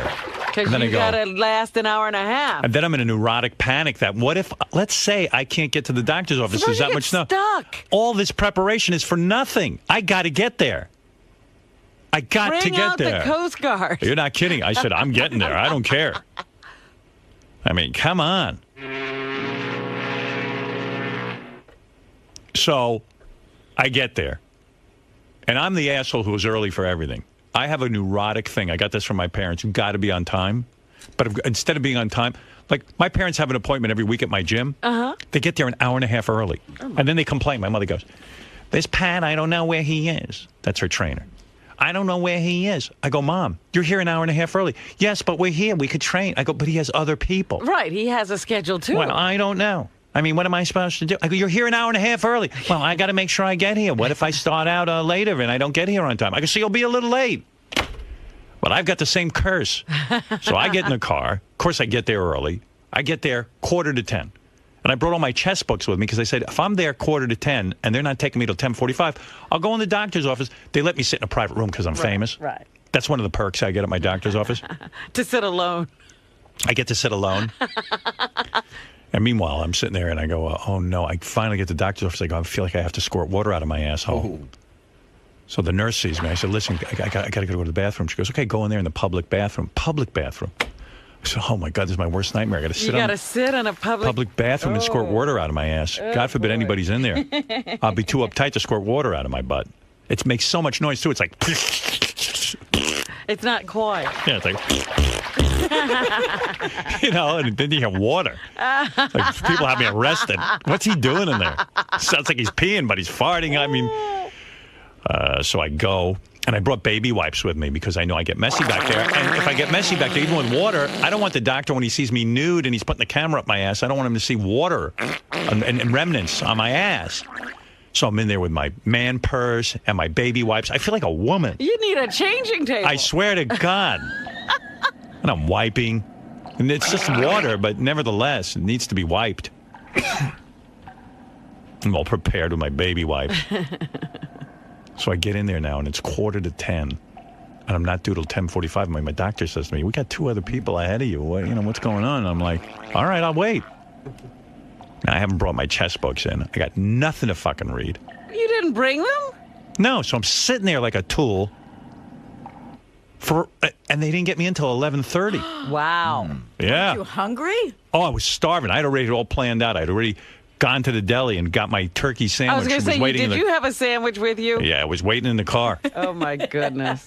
Turkey, lettuce, tomato, and right away, piling in all the heavy stuff. Well, you can't. No, that's light. They say don't eat anything heavy because you could explode, you know? Yeah, but heavy, I mean, bread and turkey? Oh, for you, that's heavy. I mean, that's a Vorspeise. Whatever that is. So so I'm waiting. I had nothing to fucking do. I was so pissed. I was going to go back to the car and get my chess books. So then I tried some relaxation techniques because I started getting nervous because the doctor's going to, first of all, you got to put on a gown and they see your wiener. I don't care. My doctor sees it. He's seen it a couple of times. He's gotten over the laughter of that. So, but I know there's some ladies in there with me. The anesthesiologist is a lady, and then this is... But they're not going to see anything. This is a sweetheart of a woman, this black woman who works there, who, she kind of, holds your hand through the process. I didn't want her to see my wiener. She's not going to see it. How's she going to see it? I don't know. I just had visions of her seeing my wiener, and then she thought less of me. She'd see I was only half a man. What position do they put you in? Oh, on your side.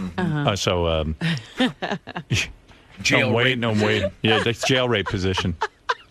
So I don't know. I'm like, oh God, I'm going to have a pipe up my ass. I know what's going to happen. They're having two. Now all I have to neurotically hear is that two people are ahead of me. I go, I know what's going to happen. They're going to. So this is how mental I am. I go, they're going to not clean off the other people's duty. Oh my God. And I'm going to die of AIDS. You're so from silly. I'm going to die. I'm going to get AIDS from a colonoscopy. That's it. They don't even use the same one. They're going to infect. Oh, you don't know anything. I don't. You're out of the nursing profession. I don't. Yeah. Oh, they've started using them over So my and over doctor again? walks in. I'm figuring, how can I bring this up without sounding like a complete jerk off? I go, hey, my luck. I go to the doctor and say, you probably leave some duty on the camera. And he goes, yeah, that's right. We never clean our equipment. So I go, you don't? Now I get neurotic that he's, he goes, look, we have a whole machine. He goes through an autoclave or yeah, something. It goes through. I go, but what if the machine breaks? He goes, look, calm down. I said, I'm really nervous. For some reason, I'm very nervous. And I don't remember the prep being so difficult. He says, of course you're nervous. I'm going to put you to sleep. I'm going to shove things up your ass. You have no idea what's going on. Of course you're nervous. You got to trust me. Yeah. He goes, of course you're nervous. I said, okay. And he sticks me back in the room, and I'm waiting. I'm envisioning they're sticking shit up other people's asses, and it's going to end up in my ass, and I'm going to get infected. What is this camera, anyway? I don't know. I mean, these are tough economic times. I could see where the doctor might forget to clean his equipment, hire some Might want to try to save on the electric bill. Yeah, hire some subpar people. You could see that happening, right? Sure. It's happened in other places, Oops. I'm sure. Yeah, we forgot to clean. Ay vey. I don't need to wash this off. Yeah, like Cool, what do you no. think? How was it work today, sweetheart? And I forgot to clean with the enclave.